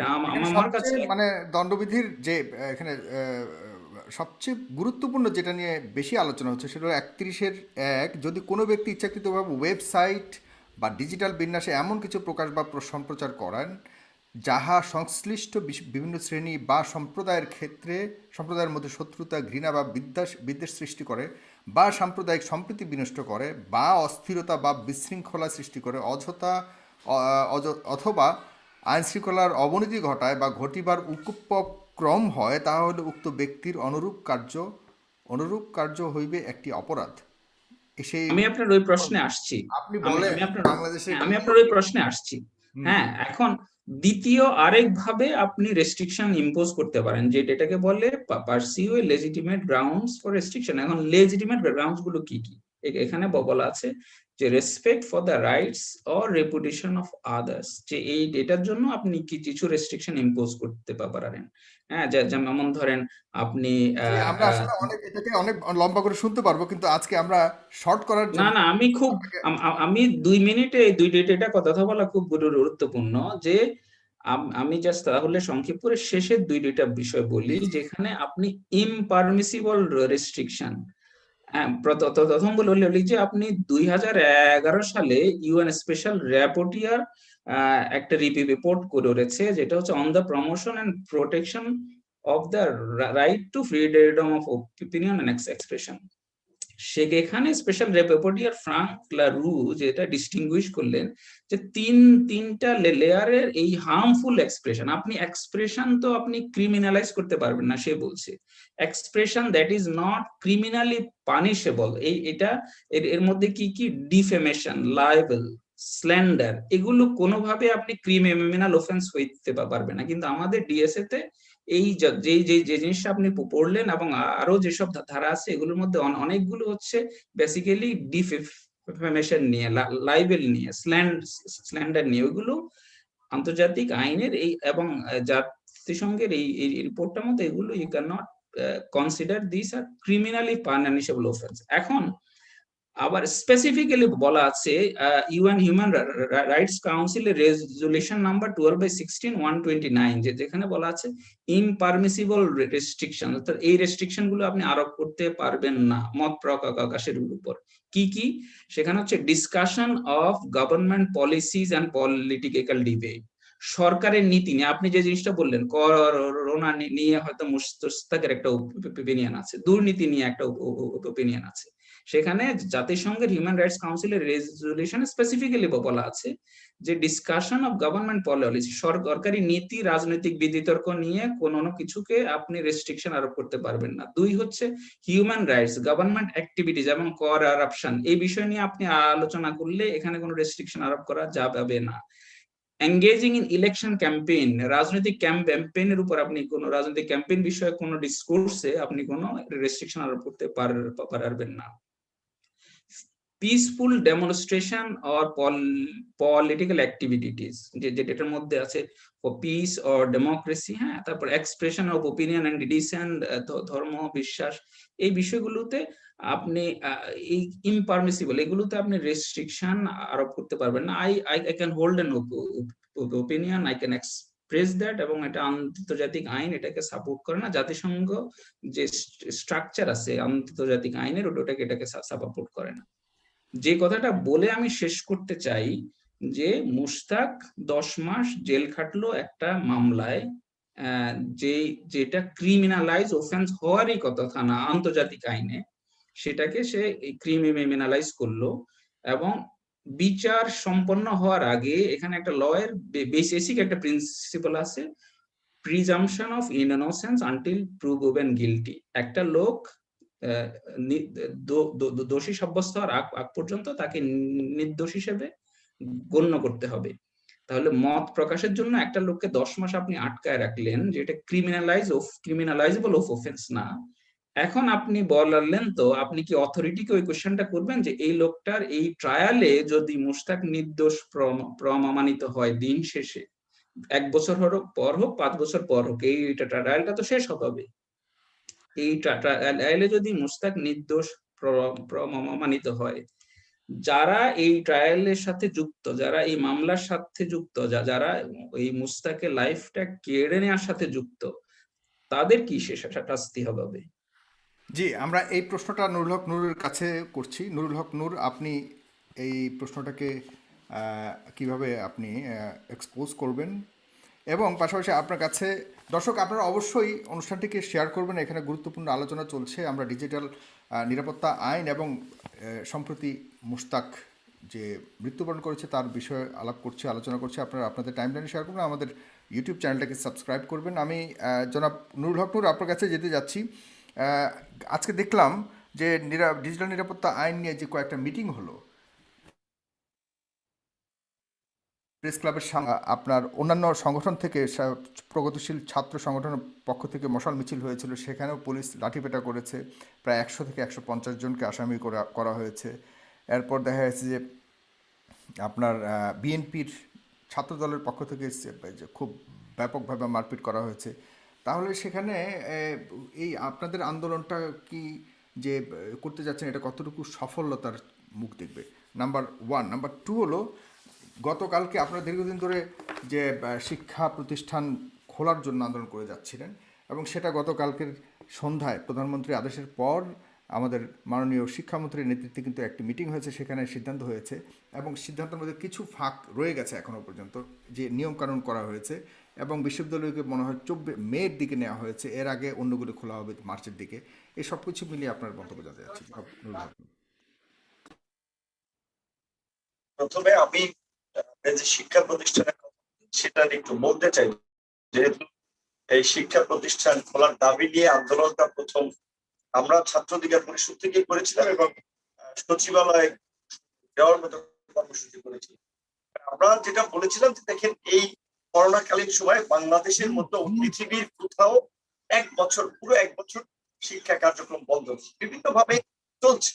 আর আপনার বিশেষ করে ধরেন ইউরোপ আমেরিকার দেশে যেভাবে অনলাইন সুবিধা রয়েছে, বাংলাদেশে তো আসলে ওইভাবে সুবিধা নাই। বিভিন্ন জরিপে উঠে এসেছে যে আপনার 60% শিক্ষার্থীরা আপনার নেটওয়ার্ক অ্যাভেলেবেল না, তারা অনলাইন ক্লাসে যুক্ত হতে পারছে না, কিংবা কারোর ডিভাইস নাই, নেটওয়ার্ক নাই, নানান ধরনের সমস্যা। এবং বিবিসির মতো পত্রিকা যেটা নিউজ করেছে, আমরা দেখেছি যে আপনার ক্লাস করার জন্য একজন ছাত্র নেটওয়ার্ক পেতে গাছে উঠেছে। এটা চিন্তা করেন।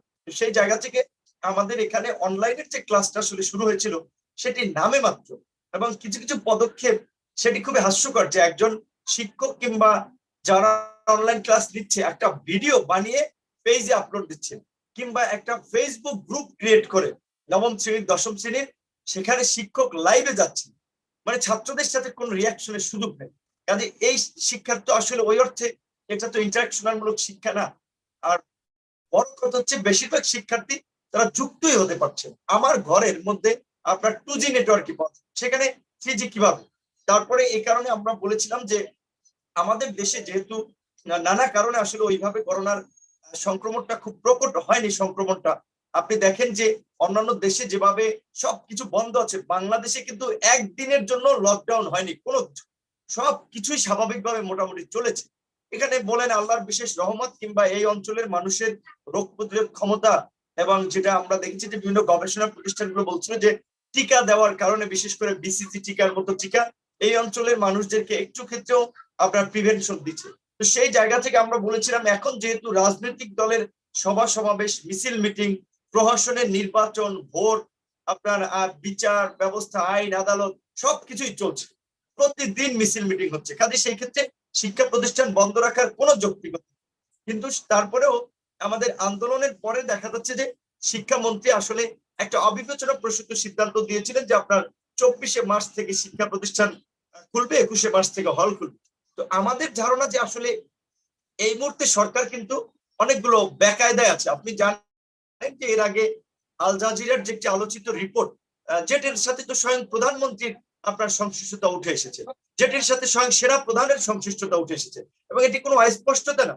সেনা প্রধান কিভাবে ক্ষমতার অপব্যবহার করে তার খুনি ভাইদেরকে আপনার মুক্ত করেছেন, এবং কিভাবে এই আমাদের সরকার প্রধান এই সেনা প্রধানকে একটা চিহ্নিত সন্ত্রাসী পরিবারের সদস্য, এবং নানান ধরনের অভিযোগ রয়েছে, তাকে বিজিবির প্রধান থেকে সেনা প্রধান বানালেন, সেনা প্রধান বানানোর আগে তার ভাইকে আপনার হত্যা মামলার আসামিকে আপনার মুক্তি দিলেন, কিভাবে তার ভাইদেরকে সেনা প্রধানের পরিচয় ব্যবহার করে বা ক্ষমতা ব্যবহার করে বাইরের দেশে প্রতিষ্ঠিত করলেন, অর্থ পাচারে সহযোগিতা করলেন, এই বিষয়গুলো তো উঠে এসেছে। তো এগুলোর যেহেতু আন্তর্জাতিক অঙ্গনে এই সরকারের আপনার একটা হাটে হাড়িভাঙ্গা হয়েছে, যেটা আল জাজিরার মতো আপনার গণমাধ্যম বাংলাদেশকে মাফিয়া স্টেট হিসেবে ব্যবহার করে বর্ণনা করেছে। তো এটা প্লাস হচ্ছে যে করোনাকালীন সময়ে যে সরকারের যে আপনার লুটপাট এবং আপনার এই সময়ের যে অব্যবস্থাপনা, মিসম্যানেজমেন্ট, যেটার সমালোচনা করতে গিয়ে আজকে যার এই যে মোস্তাক হত্যাকাণ্ডের শিকার হয়েছে, নানামুখী সরকার কিন্তু একটা চাপে ছিল, এবং দেশের মধ্যেও রাজনৈতিক দলগুলো সংগঠন একটু ঘুরে দাঁড়ানোর চেষ্টা করছে। যেমনটি আপনি বললেন যে মোস্তাকের এই জেলখানায় হত্যাকাণ্ড নিয়ে আপনার 13টি দেশের রাষ্ট্রদূতরা বিবৃতি দিয়েছে। সেই ক্ষেত্রে সরকার আসলে আপনার বুঝতে পেরেছে যে এখন মাঠে একটা রাজনৈতিক প্রতিক্রিয়া হচ্ছে, কাজে এটাকে যদি চলতে দেয় তাহলে তো সামনে সরকারের জন্য সেটা খারাপ হতে পারে। সে কারণে সরকার আপনার দমন পীড়ন চালাচ্ছে, যেমন আজকে বিএনপির নেতাকর্মীদের উপরে পুলিশ লেলিয়ে দিয়ে হামলা চালিয়েছে, এবং পুলিশের সাথে নাকি আমরা যেটা বিভিন্ন জায়গায় খোঁজ পেয়েছি যে পুলিশের পোশাক পরিহিত ছাত্রলীগ যুবলীগের আপনার গুন্ডারাও ছিল, এর আগেও প্রেস ক্লাবে হামলা চালিয়েছে, এবং আমাদের উপরে হামলা চালিয়েছিল। গত পরশুদিন বামপন্থী ছাত্র সংগঠনগুলোর মশাল মিছিল পুলিশ আপনার বিদ্যুৎ বন্ধ করে আপনার টিয়ার গ্যাস মেরেছিল, লাঠিচার্জ করেছিল এবং বেশ কয়েকজনকে গ্রেপ্তার করেছিল। এগুলো হচ্ছে যে সরকার আপনার এই প্রতিবাদটাকে দমন করতে, কিন্তু এখন সরকার যে জায়গায় এসে দাঁড়িয়েছে এটা আসলে চাইলেও এখন আর সরকার এই আপনার যেটা বলে পুলিশ দিয়ে গুন্ডা দিয়ে আসলে জনগণের প্রতিবাদকে দমন করা যাবে না। কারণ আপনি দেখেছেন যে আমেরিকার আপনার সিনেটের যে পররাষ্ট্র বিষয়ক কমিটি তারা কিন্তু বাংলাদেশের র্যাবের বিরুদ্ধে নিষেধাজ্ঞা চেয়েছে, কারণ তারা সুনির্দিষ্ট তথ্য দিয়ে বলছে যে র্যাব বিচার বহির্ভূত হত্যাকাণ্ড, গুম খুনের সাথে জড়িত। আপনার অস্ট্রেলিয়ার পার্লামেন্টে এটি নিয়ে আলোচনা হয়েছে এবং আমেরিকাতে যে নতুন যে আইনটি আমরা দেখতে পেলাম, যারা আপনার বিভিন্ন অ্যাক্টিভিস্ট সাংবাদিকদের নির্যাতনে জড়িত থাকবে, সে আইন শৃঙ্খলা বাহিনী হোক কিংবা সরকারের হাই অফিসিয়ালরা হোক, তারা কিন্তু আমেরিকাতে ভিসা পাবে না। কাজে সেই ক্ষেত্রে সরকার নানান ধরনের একটা জটিলতা আছে, এখানে চাইলেও এখন আর জনগণকে ওই আন্দোলন দমাতে পারবে না। আর আপনি দ্বিতীয় যে বিষয়টি আসলে প্রশ্নটি করেছিলেন যে এ কারণে আমরা যেটা বলেছি এই সামগ্রিক পরিস্থিতি ট্যাকেল দেওয়ার জন্য, থামানোর জন্য আসলে ছাত্র আন্দোলনকে দমন করার জন্য কর্মীদের উপরে হামলা চালাচ্ছে, কিন্তু এর মধ্যে দিয়ে আপনারা করছে। আর দ্বিতীয় প্রশ্নটি আপনি কি বলেছিলেন একটু যদি আবার ক্লিয়ার করেন। না, দ্বিতীয় প্রশ্নটি আমার ছিল যে আপনাদের এখন তাহলে পরিকল্পনা কি এসব বিষয়ে, যে যারা যারা গ্রেফতার হচ্ছে, এই যে প্রগতিশীল ছাত্র সংগঠনের মশাল মিছিলেও কিন্তু লাঠিচার্জ হয়েছে। আরেকটি জিনিস হলো যে এই মোশতাকের মৃত্যু নিয়ে আমাদের একজন মন্ত্রী, প্রাণী সম্পদ মন্ত্রী কিন্তু বলেছেন যে মোশতাকের মৃত্যু স্বাভাবিক মৃত্যু হয়েছে। আসলে এখানে স্বাভাবিক নাকি অস্বাভাবিক এ ময়না তদন্ত ছাড়া এটাকে কিভাবে আমরা অ্যাডভান্স বলতে পারছি? এবং যদি অস্বাভাবিক, এবং প্রধানমন্ত্রী বলেছেন যে সে যদি হতে পারে অসুস্থ হয়ে মৃত্যুবরণ করেছে, অসুস্থ হয়ে মৃত্যুবরণ করলে সেখানকার দায়িত্ব তো আসলে প্রধানমন্ত্রীর ছিল তাকে প্রপার ট্রিটমেন্ট করা। এবং আপনি কি মনে করেন কিনা এটার পেছনে অন্য কোনো উদ্দেশ্য, অন্য কোনো কিছু আছে? আপনি কিভাবে দেখছেন এটাকে পলিটিসাইজ করা হচ্ছে কিনা? নুরুল হক নূর, আপনাকে আমি দেখছি না, আপনাকে শুনছি না, স্টাক হয়ে আছেন।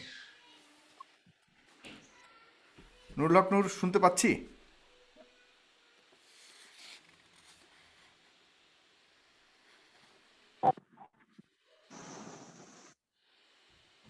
নুরুল হক নূর, আপনি কি শুনতে পাচ্ছেন?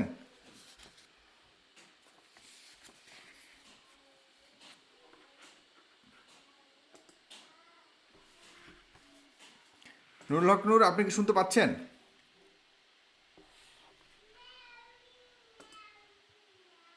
আচ্ছা, সাগর ভাই, নূর ভাইয়ের থাকা অবস্থায় আমার একটা প্রশ্নের জবাব আসলে দেওয়া হয়নি যে মানে কেন আমি জামিন পেলাম এবং অন্যরা পেল না। আমি কি এই কথাটা বলে ফেলবো না? আপনাকে কিন্তু আমি শুনতে পাচ্ছি না এখন। জি জি, আপনি বলতে পারেন, এই সুযোগে বলতে পারেন। আচ্ছা আচ্ছা, আমার কাছে যে জিনিসটা মনে হয়েছে, যেমন আমার মানে আমাকে আসলে গ্রেফতার করার পরে যে রিয়াকশনটা আসলে হয়েছে, হ্যাঁ, এটা তো একটা আনবিলিভেবল রিয়াকশন ছিল। যেভাবে আপনারা সবাই এবং আমাদের আসলে মানে সবাইকে তো মোটামুটি একই সময়ে গ্রেফতার করা হয়। তো বিশেষ করে মানে রাষ্ট্রচিন্তার সদস্যরা এবং আমাদের অন্যান্য যারা ছিলেন বন্ধু সংগঠন, সবাই মিলে যে এরকম একটা আসলে রাস্তায় এক ধরনের আন্দোলন, এক ধরনের প্রতিরোধ গড়ে তুলছিলেন, এইটা আমার কাছে মনে হয় যেন আসলে রাষ্ট্রের প্রতি একটা বড় ধরনের একটা প্রেশার ছিল, প্রেশার হয়ে গেছিল। আমার কাছে মনে হয়েছে আরকি। আমি আমি ফিল করতাম যে জেলখানা, আমি ফিল করতাম যে আমাদেরকে, বিশেষ করে আমাকে আসলে এক ধরনের আলাদা ট্রিটমেন্ট করা হইছে। এবং আমি এক ধরনের বাড়তি নজরদারির ভিতরেও ছিলাম আমার অন্যান্য মানে বন্দীদের তুলনায়। আমি এইটা একটা বলতে পারি, কিন্তু আমারও জামিনটা কিন্তু মানে সহজ হয় নাই। আমাকে কিন্তু ৪ বার আসলে রিজেক্ট করা হয়। এবং একটা জিনিস আমি এড করি, মামলার এজাহারে কিন্তু আমার নিয়ে যে ৬০ পাতার একটা এজাহার ছিল আমাদের ১১ জনের বিরুদ্ধে, ওইখানে কিন্তু আমার নিয়ে একটা অফেন্সিভ ওয়ার্ড ছিল না। শুধুমাত্র এতটুকু বলা হয়েছিল যে আমি মামলার ২ নাম্বার আসামি যিনি মানে মুশতাকের সঙ্গে আমার হোয়াটসঅ্যাপ এ কথা হইতো। এবং সেখান থেকে বলা হইছে যে ধারণা করা মানে সেখান থেকে বলা হইছে যে আসলে যে আমি আসলে মুশতাকের সঙ্গে রাষ্ট্রবিরোধী ষড়যন্ত্র করতাম। তো মানে কিন্তু কোন ধরনের মেসেজ, আমার কোন মেসেজ বা আমার কোন একটা স্পেসিফিক পোস্ট নিয়ে কিন্তু আসলে কথা হয় নাই।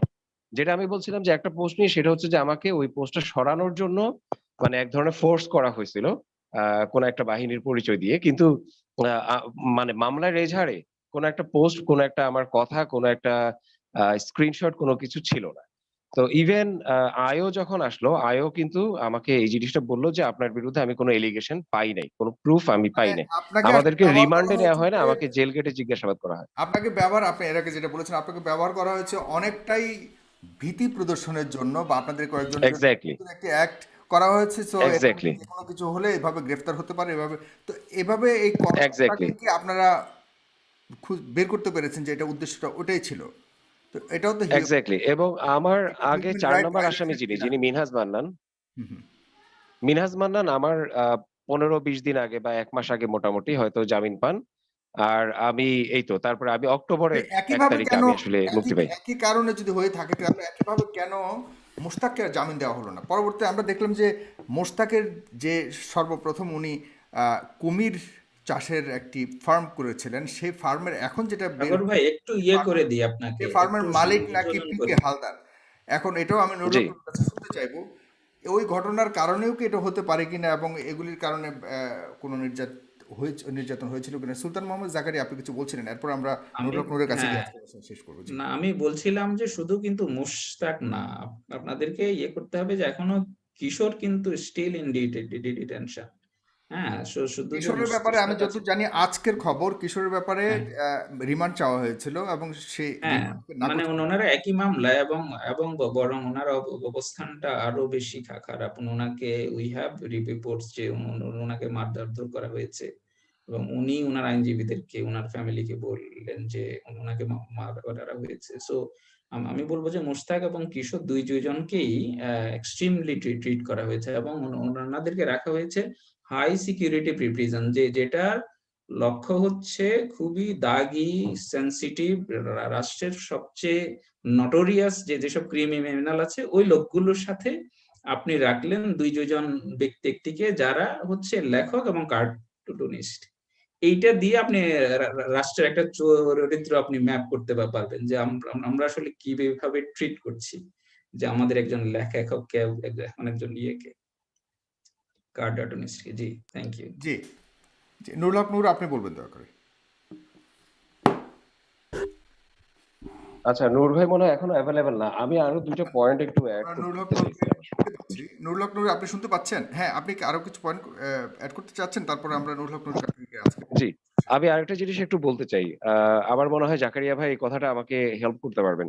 সেটা হচ্ছে আপনারা যখন মানে যেমন মনে করেন যে সাধারণভাবে আমরা যে জিনিসটা দেখি বিভিন্ন দেশে, সেটা হচ্ছে যে আপনার হাজতি এবং কয়েদির যে রেশিও, হাজতি এবং কয়েদি মানে কি আমার ধারণা আমরা জানি যে হাজতি হচ্ছে যারা আসলে আন্ডার ট্রায়াল এবং কয়েদি হচ্ছে যারা কনভিক্টেড, এবং এই রেশিওটা হয় 80% হচ্ছে কয়েদি যারা কনভিক্টেড, মানে যেকোনো জেলখানায় জেনারেলি। এটা একটা আমার ধারণা একটা ইন্টারন্যাশনাল একটা কনভেনশন যে 80% হয় কয়েদি, 20% হয় হাজতি। কিন্তু আমার অভিজ্ঞতা আমি দেখলাম, আমি তো 2টা জেল ঘুরলাম এই 5 মাসে, কেরানীগঞ্জ এবং কাশিমপুর 1। এই 2টা জেলে আমি দেখলাম যে আসলে 80% হচ্ছে হাজতি যারা আন্ডার ট্রায়াল। এখন আপনি একটা জিনিস চিন্তা করেন, আপনি কাকে আন্ডার ট্রায়াল, আপনি কাকে আসলে বন্দী করে রাখা দরকার? হয় সে খুব প্রভাবশালী, খুব শক্তিশালী, সে আসলে বাইরে থাকলে বাদীকে মানে প্রভাব করতে পারে। তার মানে হচ্ছে যদি পুলিশ বাদী হয়, রাষ্ট্র যদি বাদী হয়, তাহলে আসলে কাউকে আসলে হাজতি রাখারই দরকার নাই। কারণ রাষ্ট্রকে তো আসলে প্রভাবিত করতে পারবে এমন বড় শক্তি তো আসলে কেউ হইতে পারে না। কিন্তু আমরা দেখলাম কি আমাদের মামলায় পুলিশ বাদী, র‍্যাব মামলাটা করলো, সাক্ষী নিল হচ্ছে মানে 4-5 জন গার্ড, পিয়ন 6 জন, এবং এই সাক্ষীদের আবার 5 জন আবার একই স্টেটমেন্ট দিল, এবং তারা আবার বলল যে আমরা তো আসলে এই ধরনের কোনো স্টেটমেন্ট দেই না, আমরা কাউকে কোথাও সাক্ষী দেই নাই। মানে এনারা মালিক মানুষ, ওনারা মালিকরা আসলে কি কথা বলেন না বলেন সেটা আমরা কিভাবে জানবো? তো এই জিনিসটা আমার একটু এড করার ইচ্ছে ছিল। নুরুল হক নূর, ধন্যবাদ। আপনি বলবেন, আপনার কথা শুনে আজকের অনুষ্ঠান শেষ করব। আপনার কাছে অনেকগুলি পয়েন্টস এসছে। আহ, আপনি কি শুনেছেন তো পয়েন্টসগুলি, নাকি আবার বলবো? জি, জি, জি, জি, একটু শুনেছি। আমার এখানে একটু নেটওয়ার্ক প্রবলেমের কারণে এখন কিছু একটু কথা কেটে clear গেছে। শুনছি, আপনাকে আমরা একদম খুব ভালোভাবেই শুনতে পাচ্ছি। সমরেজাউল করিম কিন্তু দাবি করেছেন তিনি একজন মন্ত্রী, সেখানে তাকে পিটিয়ে মারা হয়নি, সে স্বাভাবিকভাবে মৃত্যুবরণ করেছেন। তবে তিনি ডিজিটাল অ্যাক্ট নিয়ে তিনি যথেষ্ট উদ্বিগ্ন। এটার একটা সংশোধন উনি নিজেও উনি উদ্বিগ্ন না, না, না, আমি ওই টক শোতে আমি দেখেছি, উনি মোটেই উদ্বিগ্ন না। ওনাদের মধ্যে ফ্রম টপ টু বটম আমি কারারও মধ্যে কোন ধরনের অনুতাপ দেখি নাই। হ্যাঁ, ওনারা কিছু লিপ সার্ভিস দিয়েছেন যেটা দর্শক কাম্য বন্ধুরা, না এখন এটা, কিন্তু ওনারা না, এটা হচ্ছে মিস রিপ্রেজেন্টেশন হবে, বিকজ আমি ওই ওয়েবিনারটা দেখেছি। না, উনি উনি বলেছেন যে আমি তার মৃত্যুতে কষ্ট পেয়েছি, এ ধরনের কথা বলেছে, যে আমরা এই ধরনের আইনের হোয়াটস দ্য পয়েন্ট, মানে দুর্বলতা ওটার গুলিকে পয়েন্ট অবশ্যই কি? আপনি একটা লোককে বিনা বিচারে আটকে রাখবেন, হ্যাঁ, এরপরে ও সেটা আমাদের মারা গেলে আলাদা বলবেন বিষয়। যে তার অবস্থানটা আমি বলতে চাচ্ছি, মানে মাননীয় মন্ত্রী যেটা বলেছেন সেটাই আমি বলছি, এবং সেটার বিপরীতে নুরুল হক নূর অবশ্যই তার বলবেন তিনি কতটুকু সঠিকভাবে বলেছেন নাকি সঠিক বলেননি কথাটা। তবে আমি এটা পয়েন্টটা দিচ্ছি জাস্ট নুরুল হক নূরকে, তিনি তার বিবেচনার কথা বলবেন। এবং আপনার আমরা আরেকটা ইয়ে শুনেছি যে জনাব মুশতাকের কামারের কুমিরের খামারটি কিন্তু অলরেডি পিকে হালদারের দখলে আছে বর্তমানে। তো সেই ব্যাপারটি নিয়েও কিন্তু পত্রিকায় এসছে। এখন আপনি এই সকল বিষয় নিয়ে আপনার শেষ কথা শুনবো, এরপর আমরা আজকের অনুষ্ঠান শেষ করবো। জনাব নুরুল হক। প্রথমে আপনি রেজাউল করিমের যে কমেন্টস যেটি বললেন, এখন তারা আসলে জাকারিয়া ভাই যেটা একটু বলার চেষ্টা করেছেন সেটাই ঠিক। তারা তো অনুতপ্ত হয় না, কারণ আজকে আমরা একজন মোশতাককে নিয়ে আলোচনা করছি, কিন্তু আপনি জানেন যে গত এই সরকারের 12 বছরে প্রায় ৩,৫০০ মানুষ বিচার বহির্ভূত হত্যাকাণ্ডের শিকার হয়েছে। এই সরকারের 12 বছরে প্রায় ৬৫১ জন মানুষ গুমের শিকার হয়েছে। এবং এই যে ডিজিটাল নিরাপত্তা আইন যেটি নিয়ে আমরা আলোচনা করছি, এই আইনে শুধুমাত্র এই আপনার করোনাকালীন সময়টাতে গত মার্চ থেকে আপনার ডিসেম্বরের মধ্যে প্রায় শতাধিক সাংবাদিক গ্রেপ্তার হয়েছে। সাংবাদিকদের অপরাধ কি ছিল জানেন? বেসিক কথা ছিল যে আপনার ওই এখন দিদার ভাইয়ের মতো বলতে হয় যে আপনি যদি মনে করেন যে ক্রাইম, তাহলে এটা ক্রাইম, মানে সরকারের ভাষায় ক্রাইম। যে সাংবাদিকদের ক্রাইমটা ছিল যে তারা তাদের যে নেতা কর্মীরা স্বেচ্ছাসেবক লীগ, ছাত্রলীগ, যুবলীগ কারো চাল চুরি, ছাগল চুরি কিংবা আপনার মাস্ক কেলেঙ্কারি এগুলো নিয়ে নিউজ করেছে। এ কারণে শুধুমাত্র এই করোনাকালীন সময়ে এই কয়েক মাসেই আপনার 57 শতাধিক সাংবাদিককে মামলা দেওয়া হয়েছে, ৭৬ জনকে গ্রেপ্তার করা হয়েছিল। কাজে সেই ক্ষেত্রে এই ডিজিটাল নিরাপত্তা আইনটা যে কি কাজে ব্যবহার করছে এটা কিন্তু আর আমাদের বলার অপেক্ষা রাখে না। বিশেষ করে আপনি যদি এই আইনের আপনার যদি ধরেন ১৭ ধারা থেকে শুরু করে প্রত্যেকটি ধারাই মোটামুটি আপনার চাইলে ক্ষমতার অপব্যবহারের যথেষ্ট সুযোগ রয়েছে। বিশেষ করে আপনার 25 ধারা যদি দেখেন, তারপরে আপনার যদি 18 ধারা যদি দেখেন, তারপরে যদি আপনার 32 ধারা দেখেন, যেখানে জাকারিয়া ভাই কিংবা আপনার দিদার ভাই যেটা বলেছিল সিম্পল কিছু কথা হচ্ছে, যেমন মুক্তিযুদ্ধের ইতিহাস নিয়ে প্রোপাগান্ডা কিংবা জাতির পিতাকে নিয়ে অপপ্রচার। আচ্ছা, আপনার যদি সম্মান থাকে তাহলে আমি নূর আপনাকে যতই সমালোচনা করি না কেন, আপনার সম্মান কি কমে যাবে? মানির সম্মান তো কমে না, কিন্তু কেউ যদি জোর করে সম্মান পেতে চায় যে আমি আইন করে সম্মান নেব, যে আপনি আমার সমালোচনা করতে পারবেন না, এটা কি কোনো আইন নাকি এটা একটা ফ্যাসিবাদী শাসন ব্যবস্থা? তো এভাবেই হচ্ছে এই আইনটা করা হয়েছিল। এবং এই আইনে যে অস্পষ্টতা বা অপব্যবহারের সুযোগটা হচ্ছে এখানে, যেমন আপনি ধরেন যে বলছে যে মানহানির জন্য তার আপনার প্রায় 7 বছর কারাদণ্ড হবে। মানহানিটা কি করলে তার মানহানি হবে? জুতা মারলে মানহানি হবে, নাকি তাকে নিয়ে একটা ফেসবুক স্ট্যাটাস দিলে মানহানি হবে? মানে কাউকে জুতা মারলেও যে অপরাধ, আর যদি কাউকে ফেসবুকে সমালোচনা করি তাহলে একই অপরাধ। এরকম একটা অবস্থা দাঁড়িয়েছে যে বাংলাদেশের প্রধানমন্ত্রীর মান সম্মানটা কতটা, মানে আমি বলবো যে কোন জায়গায় যে 15 বছরের একজন বালকের কথায় প্রধানমন্ত্রীর মান সম্মান চলে যায়। এমন প্রধানমন্ত্রী তো জাতির প্রয়োজন নাই যে 15 বছর একজন কিশোরের কথায় যদি তার মান সম্মান চলে যায়। এমন এমপি মন্ত্রীর তো প্রয়োজন নাই ফেসবুকের এক লাইনে স্ট্যাটাস দিলে যদি তার মান সম্মান কমে যায়। তো এই আইনটা পুরোপুরি ব্যবহার করা হচ্ছে যেটা তোফায়েল আহমেদ সাহেবের কথায়, যে এমপিদের মানিজ্যত রক্ষা করার জন্য। কারণ এই বিনা ভোটের এমপিদের আপনার তারা যে ভোট ডাকাতি করছে, লুটপাট করছে, আপনার এলাকায় যে আপনার মাফিয়া করছে, এগুলো তো জনগণ দেখছে। যে কারণে জনগণ যখন এদের বিরুদ্ধে কথা বলছে তখন তো এদের মুখ দেখা আপনার এদের মান সম্মান রক্ষা করতে হচ্ছে। যে কারণে আইনটার আপনার এ পর্যন্ত আপনি যদি দেখেন প্রায় 1000 খানেক মামলা হয়েছে। তো মনে হয় না যে বিচার কাজ নিষ্পন্ন হয়েছে। তো যে আইনের আপনার বিচার কাজ নিষ্পন্ন হয়ে 2-4 জনকে সাজাই দিতে পারলেন না, সেই আইনটা কিসের আইন? এখানে যেমন দিদার যেটা বলেছে, কারণ দিদারকে যে কেন গ্রেপ্তার করা হয়েছিল সেটা দিদার জানে না, অথচ দিদারকে চোখ বেঁধে আপনার তুলে নিয়ে যাওয়া হয়েছিল। দিদারের মতো অসংখ্য মানুষকে তুলে নিয়ে যাওয়া হয়েছিল, 4, 5, 6 মাস কারাগারে রাখা হয়েছে, তারপরে তারা জামিন পেয়েছে এবং বিনা কারণে মাসের পর মাস হাজিরা দিচ্ছে, মামলাগুলো জিয়ে রাখছে। আমি যদি এই আইনে যেটা বলা আছে আপনার 180, তারপরে আপনার আরো 90 দিন এক্সটেন্ডের কথা বলা আছে, অথচ সেই কার্য দিবসের মধ্যে সমাধান করা হচ্ছে না, আইনটার সুরাহা করা হচ্ছে না, বিচার কার্য নিষ্পন্ন করা হচ্ছে না।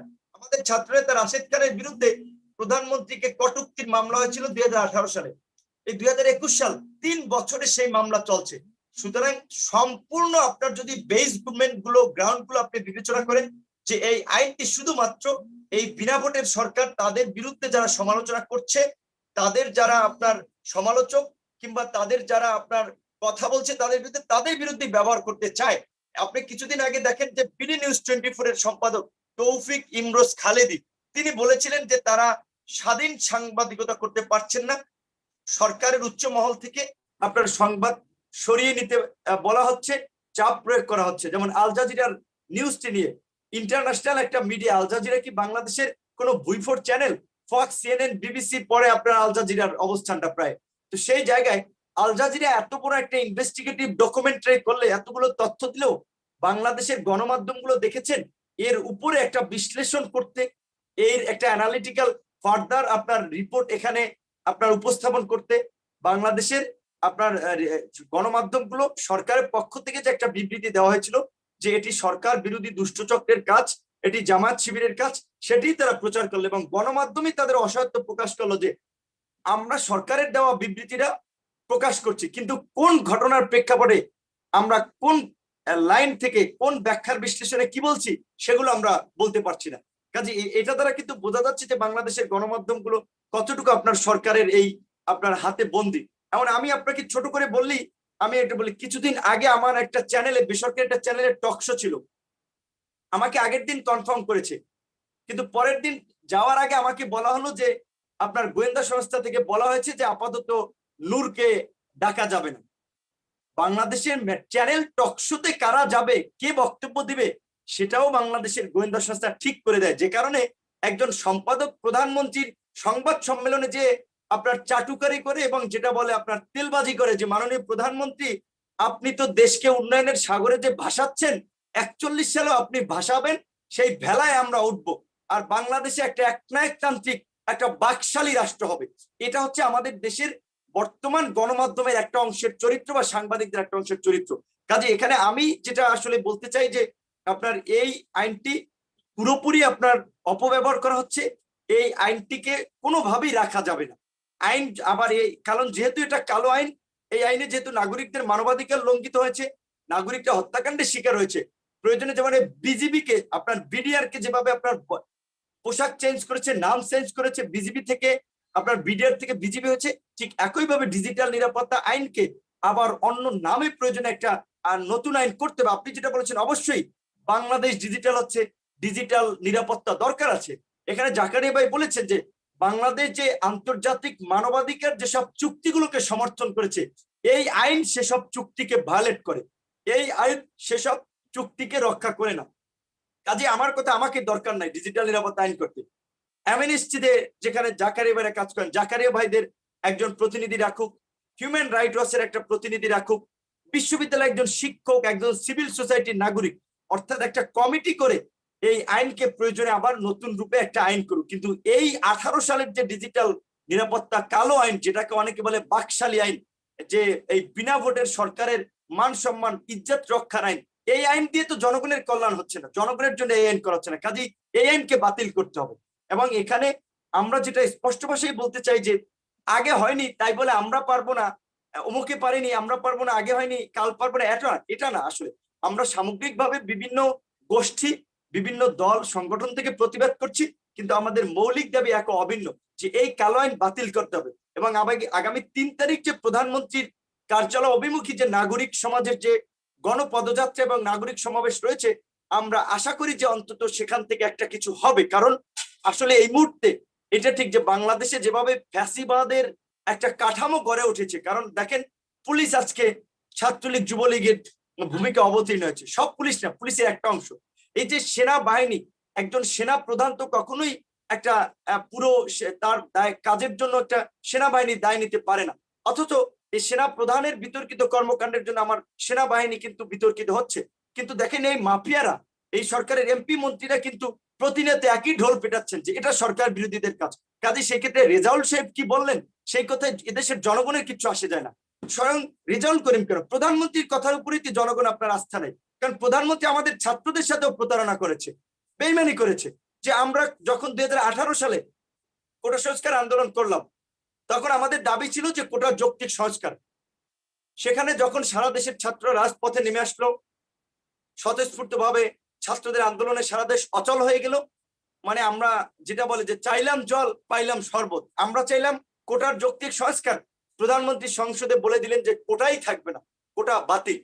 অথচ আবার যখন আমরা সেই আন্দোলন থেকে ঘরে ফিরে গেলাম, আমাদের সাথে প্রহসন করা হয়েছে। একটা দেশের প্রধানমন্ত্রী, রাষ্ট্রের সর্বোচ্চ নির্বাহী প্রধান ব্যক্তি, এই জাতির যে আশা আকাঙ্ক্ষার প্রতীক জাতীয় সংসদে দাঁড়িয়ে ঘোষণা দেন, আবার তার ঘোষণা কথায় কাজে মিল থাকে না। কাজী সেক্ষেত্রে প্রধানমন্ত্রীর তো জনগণের প্রতি অনেক আস্থার ঘাটতি রয়েছে। প্রধানমন্ত্রীর প্রতি আস্থা রেখে তো বিরোধী দলগুলো 2018 সালে গণভবনে গিয়েছিল, যে শত মানুষের বাধা উপেক্ষা করে, যেখানে বলছিল যে এই বর্তমান সরকারের অধীনে কোনো সুষ্ঠু অবাধ সুষ্ঠু নিরপেক্ষ নির্বাচন হতে পারে না। তারপর প্রধানমন্ত্রীর ডাকে কিন্তু গিয়েছিল। 18 সালে কি হয়েছে আমরা দেখেছি না? প্রধানমন্ত্রীর কথার কোনো কাজে কিংবা বাস্তবে তার মিল হয়েছে? হয়নি। কাজে সেক্ষেত্রে প্রধানমন্ত্রী বলছেন যে আপনার কারাগারে কেউ মৃত্যুবরণ করলে তো সেটার দায় না। এর আগেও তো আপনারা আমরা দেখেছি সরকারের বিভিন্ন মন্ত্রীদের কথা, ঔদ্ধত্যপূর্ণ কথা, দাম্ভিকতাপূর্ণ কথা, যে আমরা তো কারো ঘরে যে নিরাপত্তা দিতে পারি না, তোমাদের কাজই তো জনগণকে নিরাপত্তা দেওয়া, তোমাদের 24 ঘন্টা কাজই জনগণের সেবা করা। তুমি এমপি হয়েছো, মন্ত্রী হয়েছো, তো কি হয়েছে? তোমার গাড়ির যে তেলটা, তুমি যে গাড়িটায় চড়ো, সেই গাড়ির তেলটা জনগণের ভ্যাট ট্যাক্সের টাকায়। তোমার ছেলে মেয়েকে যে ইউরোপ আমেরিকার বিভিন্ন দেশে ঘুরতে পাঠাও, প্লেনের টিকিটটা জনগণের ভ্যাট ট্যাক্সের টাকায়। আর তুমি জনগণের আপনার ম্যান্ডেট নিয়ে জনগণের অধিকারের কথা বলছো না, তুমি দাম্ভিকতার সাথে কথা বলছো। এই দাম্ভিকতার যে মানে এতদিন যে দেশে রাজনীতি ছিল, সেটা এখন জনগণ ভেঙে চুরে খান খান করে দিবে। কারণ আজকে জনগণ কে প্রধানমন্ত্রী কে রাষ্ট্রপতি ওইটা হিসাব করছে না। আমি আমার প্রধানমন্ত্রীকে ততক্ষণ মানবো যতক্ষণ তিনি দেশের জন্য কাজ করবেন, জনগণের জন্য কাজ করবেন। আমি আমার রাষ্ট্রপতিকে ততক্ষণ অনার করব যতক্ষণ তিনি দল মতের ঊর্ধ্বে থেকে রাষ্ট্রের অভিভাবক হিসেবে গুরুত্বপূর্ণ ভূমিকা পালন করতে পারবেন। কিন্তু তিনি যখন এই বিনা ভোটের সরকারের মিথ্যাচারের একটা বিবৃতি সংসদে পাঠ করবেন, তখন আমি তাকে ধিক্কার জানাবো। কাজে সেই ক্ষেত্রে ওই রেজাউল করিমের তো গোনায় ধরার টাইমই নেই। প্রধানমন্ত্রীর কথাই তো মানুষ এখন আর বিশ্বাস করছে না, কারণ মানুষ বলছে যে এই সরকারের অধীনে এদেশে কোনো অবাধ সুষ্ঠু নিরপেক্ষ নির্বাচন হবে না, এদেশে একটা গণবিপ্লব ঘটাতে হবে। মিয়ানমারে যেটা চলছে এখন, সামরিক শাসন যেভাবে আপনার জান্তাদের বিরুদ্ধে সিভিল সোসাইটি নেমে গেছে, পুলিশ সেখানে যোগ দিচ্ছে সিভিল সোসাইটির আন্দোলনে। আমরাও বিশ্বাস করি যে আজকে আমরা রাজপথে লাঞ্ছিত হচ্ছি, মুস্তাকের মতো মানুষ জীবন দিচ্ছে, কিন্তু এই জীবন দেওয়া মুস্তাকদের রক্তেও বৃথা যেতে পারবে না। এক সময়ে এই আন্দোলনকে কেন্দ্র করেই মুস্তাকদের স্মৃতি অমর হবে, এই স্বৈরাচারের পতন ঘটবে, জনগণ রাস্তায় নেমে আসবে। জনগণ কখন কোন ইস্যুতে রাস্তায় নেমে আসে সেটি আমি আপনি বলতে পারবো না। কাজে একটু ধৈর্য ধরতে হবে, এত তাড়াতাড়ি আপনার অধৈর্য হলে হবে না। এরশাদ আপনার 82 সালে ক্ষমতা গ্রহণ করেছিল, সেদিন থেকে আন্দোলন শুরু হয়েছিল, তার পরিণয় ঘটেছে 90 সালে। কাজে আজকের এই বিনা ভোটের সরকার, আমরা প্রথমে বুঝতে পারি নাই যে তারা ভারতের একটা প্ল্যান নিয়ে বাংলাদেশের আপনার একটা বাকশাল কায়েম করার জন্য বাংলাদেশের গণতন্ত্র বিচার ব্যবস্থাকে ধ্বংস করছে, সেনাবাহিনীকে পঙ্গু করার জন্য বিডিআর বিদ্রোহের নামে সেনাবাহিনীর মেধাবী অফিসারদেরকে হত্যা করেছে, বেগম খালেদা জিয়ার মতো একটা বড় রাজনৈতিক দলের নেত্রীকে বাড়িছাড়া করেছে, রাজনৈতিক মাঠে যে একটা মীমাংসিত ইস্যু তত্ত্বাবধায়ক সরকার ব্যবস্থা সেটিকে কলমের খোঁচায় তুলে দিয়েছিল। এবং তাদের যে এই যে দুর্বৃত্তায়ন এবং মাফিয়াগিরি, এই মাফিয়াগিরিকে গ্রাম পর্যন্ত চালু করার জন্য স্থানীয় নির্বাচনগুলোকে তারা দলীয় প্রতীকে চালু করেছে। জনগণ বুঝতে পারেনি, এখন জনগণ হারে হারে টের পাচ্ছে। আজকে এখন মানুষ বুঝতে পেরেছে যে এখন আর আওয়ামী লীগ বিএনপি বাম ডাম দেখার সময় নেই। এই ফ্যাসিবাদের বিরুদ্ধে একটা গণ ঐক্য গড়ে তুলতে হবে, একটা গণ প্রতিরোধ গড়ে তুলতে হবে। এবং আমরা দৃঢ়ভাবে বিশ্বাস করি এই সরকার যতই নির্যাতন নিপীড়ন চালাক, এই সমস্ত আইন কানুন করুক এবং পুলিশ দিয়ে হামলা মামলা করুক, জনগণ তার কাঙ্ক্ষিত লক্ষ্য যে মুক্তিযুদ্ধের চেতনার বাংলাদেশ, সেই বাংলাদেশ বিনির্মাণ করার জন্য রাজপথে নেমে আসবে এবং আমরা সেই লক্ষ্যেই কাজ করছি। জি, আপনাকে ধন্যবাদ। তাহলে আপনি এক কথায় বোঝালেন যে যে ডিজিটাল আইনটি আছে সেটিকে পুরোপুরিভাবে রিপিল করা দরকার, কোনো ধরনের মডিফিকেশন বা কোনো ইয়ে নয়, সংশোধন নয়, এটাকে একদম রিপিল করতে চান। তাহলে ডিজিটাল নিরাপত্তা আইন তো সকল দেশেই আছে, আপনি বাংলাদেশ থেকে কেন এটাকে রিপিল চাচ্ছেন? না, আমরা বলছি যে আমরাও চাই, যেহেতু অবশ্যই ধরেন সরকারের অনেক আমরা সমালোচনা করি, অনেক খারাপ দিক রয়েছে, আবার তার কিছু ভালো দিকও রয়েছে, আমরা সেটাকে অ্যাপ্রিসিয়েট করি। ডিজিটাল নিরাপত্তা আইনের দরকার আছে, কিন্তু আমি বলছি যে সেটা করতে হবে যে আইন কেন করে, একটা রাষ্ট্রকে পরিচালনা করার জন্য, মানুষকে, মানুষের জীবন রক্ষা করার জন্য, মানুষের অধিকারকে রক্ষা করার জন্য। প্রধানমন্ত্রী সেটাই বলেছেন যে আমরা তো না মানুষের। না, আমি একটু যোগ করি আপনি এই মানে আমি মনে করি যে আলোচনাটা একটু ভিন্ন দিকে, কারণ যে আইনটা বলছেন যে আপনার আইনের দরকার আছে, এই আইনটা তো আমি যদি আইনের ভাষায় বলি যে ভয়েড অ্যাব ইনিশিও হওয়ার কথা, এটা গোড়া থেকেই অবৈধ হওয়ার কথা। যে বিষয়গুলোকে আপনি ক্রিমিনালাইজ করলেন, এগুলো তো আইনে ক্রিমিনালাইজ অফেন্স হওয়ারই কথা না। তো আপনি এমন একটা আইন নিয়ে কথা বলছেন, সেটা তো আইনই না, সেটা হচ্ছে যে ডেটা নূর বললো এবং আমি অন্যদের সাথে একমত, সেটা হচ্ছে নিপীড়নের জন্য একটা যন্ত্র ক্রিয়েট করলেন আপনি। আইন তো ভিন্ন জিনিস। আইন বাংলাদেশের মানুষের রাষ্ট্রের স্বার্থে, নাগরিকদের স্বার্থে আইন হবে, আইন হইতেই হবে।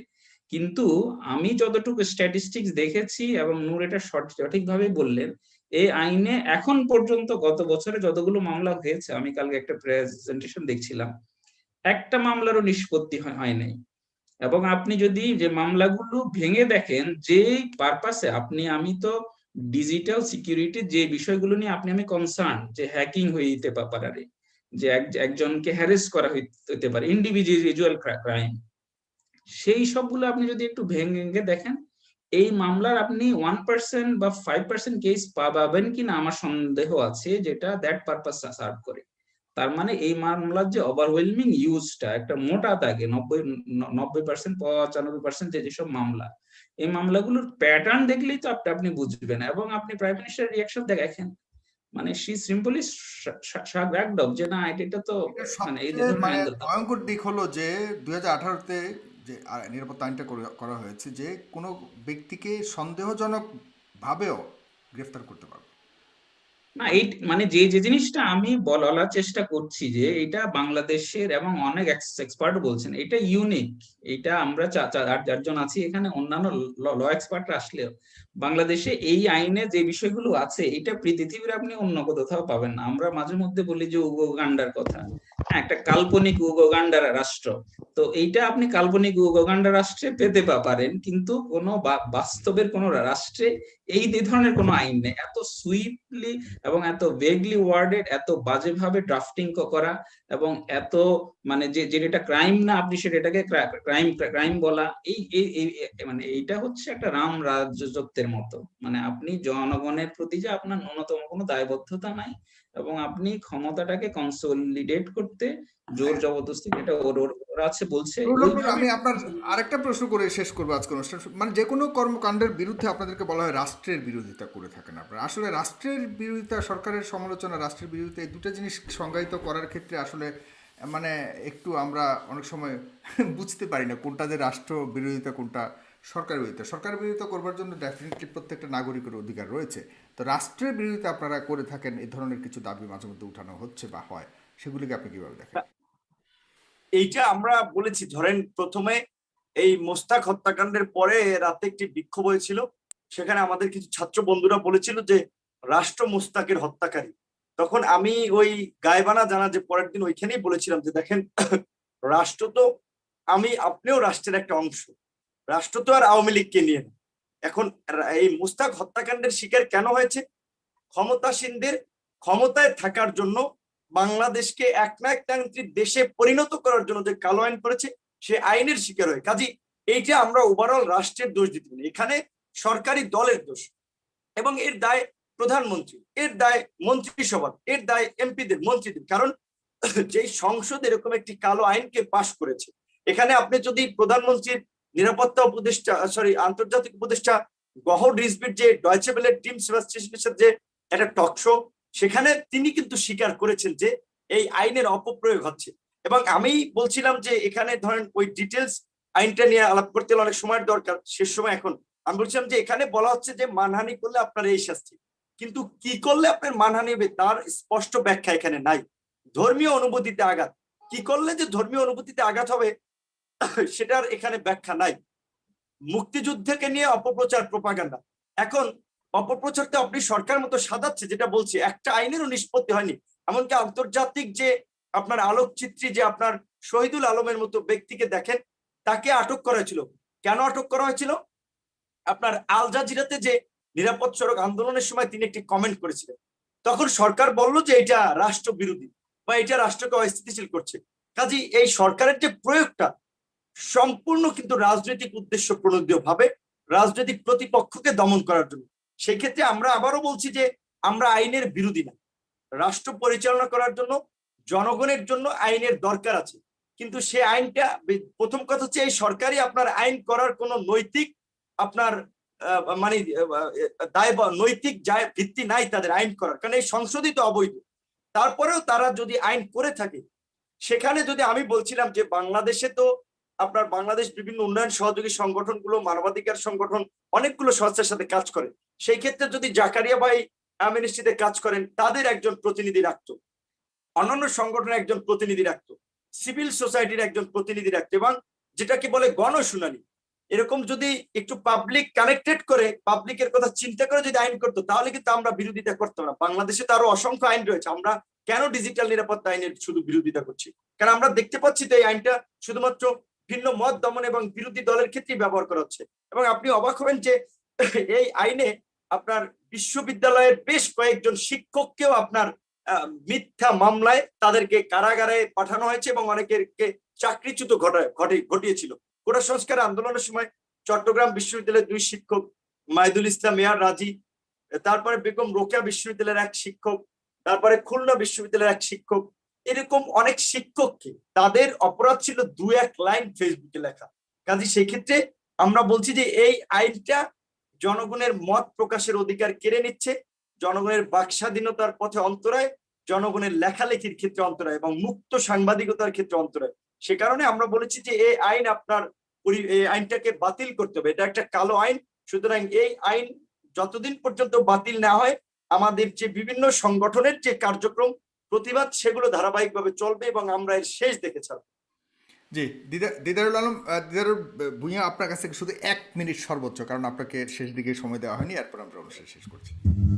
আচ্ছা, আমি একটু অ্যাড করতে চাইছিলাম, সেটা হচ্ছে যে প্রথম কথা হচ্ছে আমার মত প্রকাশের যে স্বাধীনতা, এটা আসলে আপনি যত ধরনের স্বাধীনতা অধিকার আপনি মনে করেন, সব অধিকারের আসলে মূল অধিকার হচ্ছে এইটা যদি না থাকে আসলে আপনার কোনো অধিকার আসলে থাকবে না।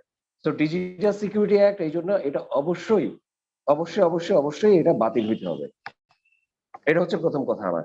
আপনি অন্য রাষ্ট্রের কথাটা কি জন্য আসছে দেখেন, আমাদের এই রাষ্ট্রে আমাদের আসলে এই রাষ্ট্রকে আমাদের কাছে আসলে জবাব দিতে বাধ্য কিনা, এই রাষ্ট্রের একটা কোনো কিছু মনে করেন যে আপনি কি এই রাষ্ট্রে আসলে প্রতিনিধি নির্বাচন আপনি কি করেন কিনা, প্রতিনিধিকে আপনাকে আসলে মানে কোনো ধরনের জবাব দিতে বাধ্য থাকে কিনা, এবং আপনি কি আসলে প্রতিনিধিকে সরাই ফেলতে পারেন কিনা শান্তিপূর্ণভাবে যদি আপনার একান্তই প্রয়োজন হয়। কোনো একটা কাজই আসলে আপনি করতে পারেন না। আগে অ্যাটলিস্ট একটা ন্যূনতম একটা ভোট ছিল, এখন আসলে আপনি ভোটটাও দিতে পারেন না। তো যে রাষ্ট্র আসলে আপনার কাছে জবাব দিতে বাধ্য নয়, যে রাষ্ট্রের মালিকানা আপনার হাতে নাই, সেই রাষ্ট্র মানে সেই রাষ্ট্র যে আইনগুলো করবে সেটা কেন আপনার আপনার পক্ষে থাকবে, এবং সেটা কেন আসলে আপনাকে মিনিমাম আপনার আপনার মানবিক মর্যাদা, আপনার যে মানে নিরাপত্তা, আপনার নিরাপত্তার জন্য তো সেটা কাজ করবে না। আপনি যদি দেখেন এই রাষ্ট্র যে কারণে তৈরি হয়েছে এবং যেটাকে আসলে কন্টিনিউ করা হচ্ছে, ব্রিটিশরা যখন এই রাষ্ট্রটা তৈরি করে, তারা ডেফিনেটলি এই রাষ্ট্রটা আমাদের মানবিক মর্যাদার জন্য তৈরি করে নাই। তারা একটাই পারপাসে তৈরি করছে যে এই রাষ্ট্রটা থেকে আসলে, যেহেতু এটা ছিল সে সময় আসলে জিডিপি, সারা পৃথিবীর জিডিপির 25% আসলে এই ভারতের এরিয়া থেকে দেওয়া মানে উৎপাদিত হতো। তারা একটা কারণেই তৈরি করছে যে এই রাষ্ট্র থেকে আসলে তারা যাতে আসলে লুট করতে পারে, পাচার করতে পারে, এবং এইটাই পাকিস্তানিরা কন্টিনিউ করছে, কারণ তাদেরও আসলে একই পারপাস ছিল। ইন্টারেস্টিং বিষয় হচ্ছে যে আমাদের বর্তমান সংবিধানের 1972 সালে যে সংবিধান, সেই সংবিধানের আসলে 149-এ এই আগের যে ব্রিটিশ এবং পাকিস্তানি সেই আইনগুলোকে বৈধতা দেওয়া হয়েছে। তার মানে হচ্ছে আমাদের রাষ্ট্র কাঠামোটা আসলে সেই ব্রিটিশ উপনিবেশের রয়েছে। তার মানে হচ্ছে এই রাষ্ট্রের যে পারপাস, যে কারণে এই রাষ্ট্রটা তৈরি করা হয়েছে, সেটা রয়েই গেছে। এখানে কখনোই আমার আপনার মানবিক মর্যাদা, আমাদের স্বাধীনতা, আমাদের অধিকার নিশ্চিত করার জন্য এই রাষ্ট্র তৈরি করা হয় না। তো এরকম একটা রাষ্ট্র যেটা আসলে আমার অধিকার নিশ্চিত করার জন্য করা হয় নাই, এই যেটা আসলে ব্রাদারদের রাষ্ট্র, যেখানে আসলে ব্রাদাররা আপনার একজন ভাই দেখা যায় যে আসলে কয়েকবার রাষ্ট্রপতির কাছ থেকে প্রাণ ভিক্ষা পান, তাই না? এটা তো আমরা দেখছি ভাইরা আসলে বিদেশে থেকে পলাতক থেকেও আসলে জামিন পান, অথচ আমাদের কিশোর, আমাদের মুশতাক ওরা আসলে জামিন পায় না। তো এরকম রাষ্ট্র, ভাইদের রাষ্ট্র, যেখানে ভাইদের জন্যই রাষ্ট্রটা তৈরি, সেরকম রাষ্ট্রে আসলে আপনি যত কঠিন আইন বানাবেন সেটা আসলে আপনার আমার বিরুদ্ধে আসলে ব্যবহৃত হবে। সেটা আমার আপনার অধিকারের জন্য, যারা আসলে মাফিয়া তাদের জন্য না। এই ডিজিটাল সিকিউরিটি অ্যাক্টকে আমাদের এক বন্ধু বলেন যে আসলে এটা আসলে মাফিয়া সিকিউরিটি অ্যাক্ট। আমার লাস্ট কথা হচ্ছে যে এরকম একটা রাষ্ট্র যেটা আসলে ভাইদের রাষ্ট্র, ভাইদেরকে রক্ষা করার জন্য এখানে যে মানে সবকিছু সাজানো হয়, ভাইদের নিরাপত্তা, ভাইদের আরো গ্রোথ নিশ্চিত করা, এরকম রাষ্ট্রে আসলে তথাকথিত যে রাষ্ট্রদ্রোহিতার কথা বলা হয়েছে, সেই রাষ্ট্রদ্রোহিতা করাটাই আসলে হচ্ছে এই রাষ্ট্রের এই দেশপ্রেমের আপনাকে অনেক লক্ষণ। ধন্যবাদ। জি, দিদারুল ভাই অনেক ধন্যবাদ, জনাব নুরুল হক নূর অনেক ধন্যবাদ, সুলতান মোহাম্মদ জাকারিয়া, আপনাদের তিনজনকে অশেষ ধন্যবাদ। দর্শক আপনারা ইয়া ভাই, সাগর ভাই, আমি লাস্টে একটা কমেন্টস করতে চাই 30 সেকেন্ড বা 1 মিনিটের মধ্যে, যেটা হচ্ছে যে এখানে আপনারা যারা দেশের বাইরে আছেন, মানবাধিকার নিয়ে কাজ করেন, সাংবাদিকতা নিয়ে কাজ করেন, তাদের প্রতি আমাদের একটা আহ্বান থাকবে যে আসলে বর্তমানে বাংলাদেশটা কোন দিকে যাচ্ছে, এই যে একটু নিজেদের বিবেক থেকে সবাই ভাববে।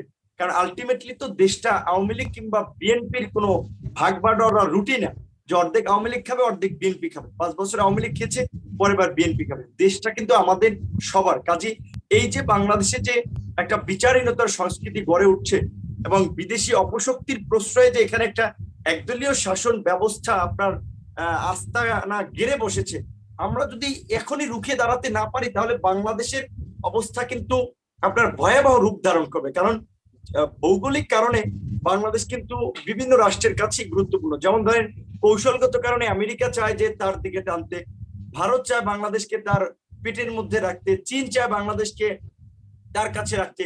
কাজে এখন একটা দেশে যদি গণতান্ত্রিক বা নির্বাচিত সরকার না থাকে, তাহলে কিন্তু আপনার বিভিন্ন ভাবে এইসব যারা ইন্টারেস্টের জন্য এসব দেশগুলো করে ব্যবহার করবে, এবং সরকার যেটা হচ্ছে যে ক্ষমতায় থাকার জন্য তাদের সাথে হাত মিলাবে, যেটা আলটিমেটলি কিন্তু একটা সময় দেশের স্বাধীনতা সার্বভৌমত্বের জন্য একটা হুমকি হয়ে উঠবে, যেটা অলরেডি হয়ে উঠছে। আর এই যে মোস্তাকের যে ঘটনাটি ঘটেছে, আপনারা এর আগে জানেন যে বিএনপি নেতা, পুরান ঢাকার প্রভাবশালী নেতা নাসিরউদ্দিন পিন্টু একবার জেলখানায় মারা গিয়েছিল, যেটি তখনও বিএনপির পক্ষ থেকে আপনার বলছিল যে এটি একটি হত্যাকাণ্ড। এবং মোস্তাকের যে ঘটনাটি ঘটেছে, এখানে মোস্তাকের জেলমেট আমরা দিদার ভাইয়ের কথা শুনলাম, আমাদের ছাত্র অধিকার পরিষদের 2 জন সহযোদ্ধা নাজমুল, সাইফুল, তারা জেলে ছিল, তাদের কাছ থেকেও শুনেছি তার ওইভাবে বড় ধরনের কোনো অসুস্থতা ছিল না। এবং এই একই মামলায় যেমন দিদারকে যুক্ত করা হয়েছে, যিনি আসলে ওইভাবে কোনো রাজনৈতিক ভাবে যুক্ত না, ব্যবসায়ী মিনহাজ মান্নান যিনি ডিএসসির পরিচালক ছিলেন, এবং কিশোরকে, এটা হচ্ছে কি যেটা আমি বলছি যে বাংলাদেশে যে লুটপাট গুলো হচ্ছে সেগুলো কিন্তু একটা সার্কেলে চলছে। আপনি দেখেন কোনো না কোনো ভাবে কিন্তু প্রভাবশালী নেতৃবৃন্দকে সেন্টার করে। সুতরাং এই যে কিশোর এবং মোস্তাককে যে গ্রেপ্তার করা হয়েছিল, এটাও একটা রাজনৈতিক প্রতিহিংসাও আছে সরকারি দলের হয়তো উচ্চ পর্যায়ের কারো। কাজে সেই ক্ষেত্রে এই ঘটনার অন্তত ন্যায় বিচার যদি আমরা নিশ্চিত করতে পারি পরবর্তীতে, তাহলে অন্তত এইভাবে কোনো কালো আইনে কিংবা রাজনৈতিক প্রতিহিংসার বশবর্তী হয়ে কাউকে আমাদেরকে মৃত্যুবরণ করতে দেখতে হবে না। সুতরাং সেই জায়গা থেকে আমাদের যার যার জায়গা থেকে একটা প্রতিবাদ করা আসলে নৈতিক দায়িত্ব। এবং বোধহয় আমাদের মানবাধিকার কর্মী জাকারিয়া ভাই কিছু বলতে চায়, ওনার বলার মাধ্যমে আপনি শেষ করবো। হ্যাঁ, নুরুল ভাই, কিন্তু আপনার কথার পাশাপাশি আমি আরেকটি কথা বলতে চাই। সরকারের যে একদম কোনো অর্জন নেই তাও বলা যাবে না। সরকার দেখা যাচ্ছে যে আমাদের পৃথিবীর অন্যান্য উন্নত রাষ্ট্রগুলির আগেই আমরা টিকা দিতে পারছি। বাংলাদেশে এখন আনাচে কানাচে টিকা দিতে পারছে। বাংলাদেশের ইনফ্রাস্ট্রাকচার ডেভেলপমেন্ট যথেষ্ট হয়েছে। বাংলাদেশে এখন বর্তমানে বৈদেশিক রিজার্ভ কিন্তু অনেক উঁচুতে রয়েছে। গতকালকের তো আমরা দেখেছি যে ইন্ডেক্সে যে আমাদের বৈদেশিক মুদ্রার যে কালেকশন, এটা অনেক হাই লেভেলে আছে। অন্যান্য অনেক উন্নয়ন কিন্তু আমরা দেখতে পাচ্ছি। পদ্মা সেতুর কথা যদি বলি, মাননীয় প্রধানমন্ত্রী কিন্তু সেই পদ্মা সেতুকে অবশ্যই শেষ পর্যন্ত তিনি সেই চ্যালেঞ্জে উত্তীর্ণ হয়েছেন এবং দৃশ্যমান করেছেন। এসব কিছু পাশাপাশি এগুলি কিন্তু আমরা বলতে হবে। আপনি কি মনে করেন? তাহলে আমি আরেকটা 30 সেকেন্ড কমেন্ট করি, যেটা আপনি বলেছেন। দেখেন, আমি কিন্তু আমার বক্তব্যে বলেছি যে সরকারের তো অবশ্যই সবকিছু যদি নেগেটিভ হতো তাহলে তো একটা দেশ চলতে পারতো না। কিছু তো ভালো কাজ রয়েছে, এবং উন্নয়ন হচ্ছে একটা দেশের একটা চলমান প্রক্রিয়া। আপনি যদি দাড়ি মোছ শেভ করবেন না, তারপর তাই বলে কি আপনার বয়স কি থেমে থাকবে? আপনার বয়স তো প্রতিদিন কমতেই থাকবে, আপনি তো বৃদ্ধ হতেই থাকবেন। কাজী যখন যে কোনো একটা সরকার ক্ষমতায় থাকলে, মিয়ানমারে গণতান্ত্রিক সরকার ছিল, সামরিক সরকার দীর্ঘদিন ক্ষমতায় থেকেছে, সেখানে উন্নয়ন হয়নি? এখানে আপনার সামরিক শাসক এরশাদের আমলে কি উন্নয়ন হয়নি? তাহলে তো আপনার এরশাদের শাসনামলকেও আপনার লেজিটিমেসি, আপনাকে নৈতিকতা দিতে হবে। আমরা বলছি যে সরকার উন্নয়নের একটা চলমান প্রক্রিয়া, সেটা যদি আপনাকে সাইফুর রহমান সাগরকেও যদি দেশের প্রধানমন্ত্রী বানিয়ে দেওয়া হয়, সেটাও উন্নয়ন চলবে। এবং মানুষ নিজের প্রচেষ্টাতে ভাগ্যের বদল করছে, সেটা সামষ্টিকভাবে দেশের জাতীয় অর্থনীতিতেও ভূমিকা রাখছে। বর্তমান প্রেক্ষাপটে সেটা সরকারের চেয়ে জনগণকে সেই ক্রেডিটটা দিতে হবে। আপনার এই করোনাকালীন সময় রেমিটেন্স বাড়ছে, রেমিটেন্স কি সরকার পাঠাচ্ছে? রেমিটেন্স তো আপনার মতো যারা প্রবাসী রয়েছে, আমাদের সহযোদ্ধারা, তারা পাঠাচ্ছে। এখানে তো সরকারকে ক্রেডিট দিয়ে লাভ নেই। বরঞ্চ আপনি দেখেন এই করোনাকালীন সময় বেশ লাখ লাখ শ্রমিক দেশে এসে বাইরে যেতে পারে না, আসলে ভিসা জটিলতা করেছে, রেমিটেন্সের মধ্যপ্রাচ্যের শ্রম ক্রেডিটটা বাজার কি নেওয়া উচিত? সংকুচিত হয়েছে। যে আমি শেষ করছি কাইন্ডলি, নুরুল ভাই, রেমিটেন্সের ক্রেডিট, সংকুচিত হয়েছে। রেমিটেন্সের ক্রেডিটটা আসলে কে নেওয়া উচিত? কারণ হলো সব, যে কেউ যখন বিদেশে যায় সে কিন্তু হয় চুরি করে যায়, রাস্তাঘাট পার হয়ে যায়, ওই যে বন জঙ্গল পার হয়ে যায়, অথবা তার বাবার জমি জমা বিক্রি করে যায়, রাস্তাঘাটে মরে এরপরে ইয়ে করে যায়, কিন্তু তাদের টাকাটা যখন দেশে আসে, সরকার এটাকে খুব বিশাল একটা অর্জন হিসেবে তাদের, আমাদের বাংলাদেশের যে জিডিপির সাথে, জিডিপির যে উন্নতি হয় সেটার সাথে যুক্ত করে কিন্তু একটা বিশাল গর্বের বিষয় করে তুলে ধরতে চায়। আসলে কি তাই? মানে আপনি যেটা বললেন যথার্থ আমার মাথায় নক করলো, যে এই সরকারকে কি বিদেশি রেমিটেন্সের এই ক্রেডিট নেয়ার কতটুকু যুক্তি আছে বলে মনে করেন? না, এখানে তো সরকারে আপনি দেখেন ভাই, করোনাকালীন সময়টা আমি বললাম, বিবেচনা করেন প্রায় 4.5 লাখ প্রবাসী শ্রমিক দেশে এসে পড়েছে। অনেকে চাকরি বাকরি হারিয়েছে, অনেকে ভিসা এক্সপায়ার হওয়ায় যেতে পারেননি। সেখানে আপনি দেখছেন সৌদিতে ফেরার জন্য শ্রমিকরা আন্দোলন করেছে, কাতারে ফেরার জন্য আন্দোলন করেছে। সরকারের পক্ষ থেকে আপনি ওই আন্তরিক রেসপন্স দেখেছেন? তাহলে সরকারকে আপনি কিভাবে ক্রেডিট দেবেন? তারা সমস্যা সমাধানের ক্ষেত্রে নাই। এমনকি সংসদে যেটা ঘোষণা দিয়েছিল যে কর্মরত অবস্থায় প্রবাসী শ্রমিক মারা গেলে আপনার তাদেরকে 2 লক্ষ করে টাকা দেওয়া হবে। আমরা যেহেতু একটা সংগঠন করি, প্রবাসী অধিকার পরিষদ, আমাদের কাছে অনেকেই আসেন, অনেকেই টাকা পান না। দালালের দৌরত্ব, আপনার মন্ত্রণালয়ের জটিলতা, কিংবা এই যে আগে বাংলাদেশ বিমান প্রবাসীদের লাশ বহন করত বিমানে, এখন সেই লাশটা আপনি প্রবাসীদেরকে বলছেন রেমিটেন্স যোদ্ধা, গোল্ডেন ফাইটার বলছেন, অথচ তার লাশটা পড়ে থাকে আপনার বিদেশের হিমঘরে আপনার বছরের পর বছর। আমরা লাশটা পর্যন্ত দেশে আনতে পারি না, সেখানে সরকার কিভাবে ক্রেডিট দেবে? তারপরেও আমি বলবো অবশ্যই উন্নয়ন একটা চলমান প্রক্রিয়া, সেটা যাকেই ক্ষমতায় বসিয়ে দেয় না কেন উন্নয়ন কিছুটা হবেই। এই সরকারের অবশ্যই অর্জন রয়েছে কিছু, কারণ তারা রাষ্ট্র পরিচালনা করেছে 12 বছর, অর্জন তো থাকবেই। তবে এই সরকারের সবচেয়ে আপনার মানে উদ্বেগের জায়গাটা হচ্ছে যে তারা বাংলাদেশের যে মৌলিক ভিত্তি সেগুলোকে ধ্বংস করেছে। আপনার সাংবিধানিক প্রতিষ্ঠানগুলো, বিচার বিভাগ, আপনার পিএসসি, নির্বাচন কমিশন, এগুলোকে ধ্বংস করেছে। পুলিশের মতো রাষ্ট্রীয় বাহিনী কিংবা আইন শৃঙ্খলা বাহিনীগুলোকে দলীয়করণ করেছে, এবং বিশ্ববিদ্যালয়গুলোকে আপনার অযোগ্য লোকদেরকে দিয়ে আপনার পরিচালনা করে শিক্ষা ব্যবস্থাকে ধ্বংস করেছে। এবং সার্বিকভাবে বাংলাদেশের যে মুক্তিযুদ্ধের যে মূল স্পিরিট ছিল, যে সাম্য, মানবিক মর্যাদা এবং বৈষম্যহীন একটি গণতান্ত্রিক রাষ্ট্র বিনির্মাণ করা, সেই গণতন্ত্রকেও সরকার ধ্বংস করেছে। কাজেই সেখানে এরকম একটা জাতির সর্বনাশ করার পরেও এই সরকারের ওই পদ্মা সেতু, এগুলো আসলে ওইভাবে মানুষের কাছে গ্রহণযোগ্যতা পায় না। জি, জনাব সুলতান মোহাম্মদ মির্জা, আপনি সর্বোচ্চ 2 মিনিটে যদি শেষ করেন খুবই ভালো হয়, আমরা আজকে না লম্বা আমি করে ফেলেছি। জি, আমি খুবই ইয়েতে বলবো, আমি যে জিনিসটা বলে শেষ করতে চাই, জাস্ট টু কি বলে, একটা পজিটিভ টোন দিয়ে, একটা মানুষ মানে যে কোনো রাষ্ট্র বা সরকার ব্যবস্থা হচ্ছে জনগণের সমষ্টি, কারণ জনগণ হচ্ছে এটা essential, one of the core essential একটা উপাদান। আপনার ভূখণ্ড আছে, সার্বভৌমত্ব আছে, ওই দুটার পাশাপাশি জনগণ হচ্ছে এর একটা রাষ্ট্রের কনস্টিটিউয়েন্স, ওয়ান অফ দ্য মেইন কনস্টিটিউয়েন্স। জনগণের জন্য রাষ্ট্র, এবং জনগণের জন্যই সরকার হওয়ার কথা। জনগণ তো এটা মালিক। আমি আপনি মিলে আমরা যদি 71 সালে যে লোকগুলো ফাইট করলো, যুদ্ধ করলো, জান দিল, প্রাণ দিল, তারা বাংলাদেশ রাষ্ট্রটাকে প্রতিষ্ঠিত করে ধরেছে কোন একটা ব্যক্তির, কোন একটা পরিবারের কাছে এটাকে বন্ধক দেওয়ার জন্য না, রাইট? এটা জনগণের গণতান্ত্রিক অভিপ্রায় এই রাষ্ট্রটা চলার কথা। বাংলাদেশের প্রত্যেকটা মানুষ এই রাষ্ট্রের ম্যানেজার, শাসক না, এই রাষ্ট্রের ম্যানেজার কে হবে সেটা নির্বাচন করার কথা। এই রাষ্ট্রের প্রাইম মিনিস্টার এই ম্যানেজারিয়াল বোর্ডের একটা অংশ, রাষ্ট্রপতি একটা অংশ, বিচার পদ্ধতির প্রত্যেকটা জনগণের কর্মচারী, আইনের মধ্যে, আইনের সংজ্ঞার মধ্যে পাবলিক সার্ভেন্ট। নূর যে জিনিসটা বললেন আমি একটু অ্যাড করি, প্রাইম মিনিস্টারের প্রতিদিনকার প্রধানমন্ত্রীর কার্যালয়ের যে শত কোটি টাকা উনি মাসে যে খরচ করেন, বছরে শত শত কোটি টাকা খরচ করেন, এই টাকাটা আপনার টাকা, আমার টাকা, আমি ফিল করি, আমি রাষ্ট্রের রেমিটেন্স পাঠাই। নূরের টাকা কাকা, সেই যখন এক প্যাকেট বিস্কিট কে কিনে সেখান থেকে 15% ভ্যাট নেয়।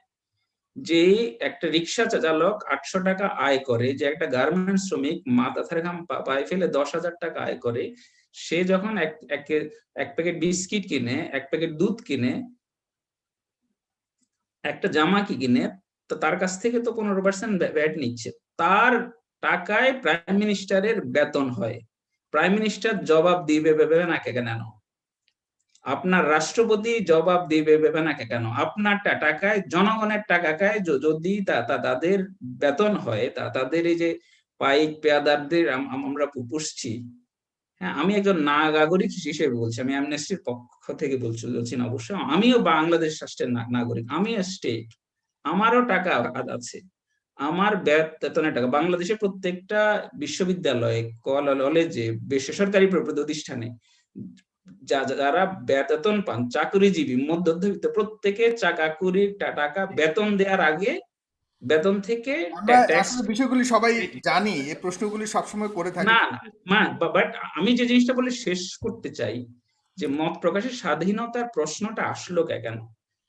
যেহেতু রাষ্ট্রটা আমার, যেহেতু রাষ্ট্রটা আপনার, আমার, আমি ব্যাংক রোল করি, আমি টাকা দিয়ে আমার ম্যানেজারকে পুষি, সেই ম্যানেজার দায়িত্ব পালন করতে না পারলে, ব্যর্থ হলে আমার সমালোচনা করার রাইট আছে, আপনার আছে, বাংলাদেশের প্রত্যেকটা মানুষের আছে। না, আমাদের সবকিছু আছে, সাংবিধানিক অধিকার, কিন্তু আমাদের মধ্যে এটার অনুশীলন নাই। না, এখন তো আপনি লিমিট করে দিয়েছেন, এখন তো আপনি আইন দ্বারা লিমিট করে দিয়েছেন যে এই মানে আমার জি, আপনার কখনোই ছিল না। এই কারণেই এই বর্তমান যে আইনটি বর্তমানে আমরা ডিজিটাল সিকিউরিটি আইন হিসেবে আমাদের মাঝে আছে, সেটার ব্যাপারে ডক্টর শাহাদিন মালিক, তিনি সিনিয়র আইনজীবী, তিনি বলেছেন যে অধিকাংশ ধারায় জামিন অযোগ্যতা, পরোয়ানা ছাড়াই পুলিশের তল্লাশি, জব্দ ও গ্রেফতারের ক্ষমতা থাকাকে এই আইনের সবচেয়ে বেশি দুর্বলতা বলে তিনি মন্তব্য করেছেন। এবং তিনি বলেন জনগণের না, এক নাম্বার ওই জিনিসটা, ওই ওয়েবিনারটা দেখে গেছি আমি, দ্য ফার্স্ট এন্ড ফরমোস্ট, যেটা আমি বলছি,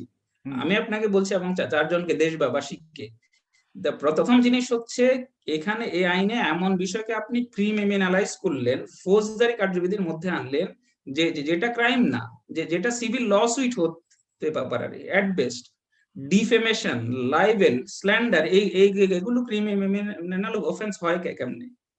সেটাই। মত প্রকাশ ও বাক স্বাধীনতা সুরক্ষায় সরকারের দ্রুত এই আইনের 21, 25, 28 ও 35-কে সংশোধনের উদ্যোগ নিতে হবে অথবা বাতিল করতে হবে, যেটা নুরুল হক নূর চাচ্ছেন।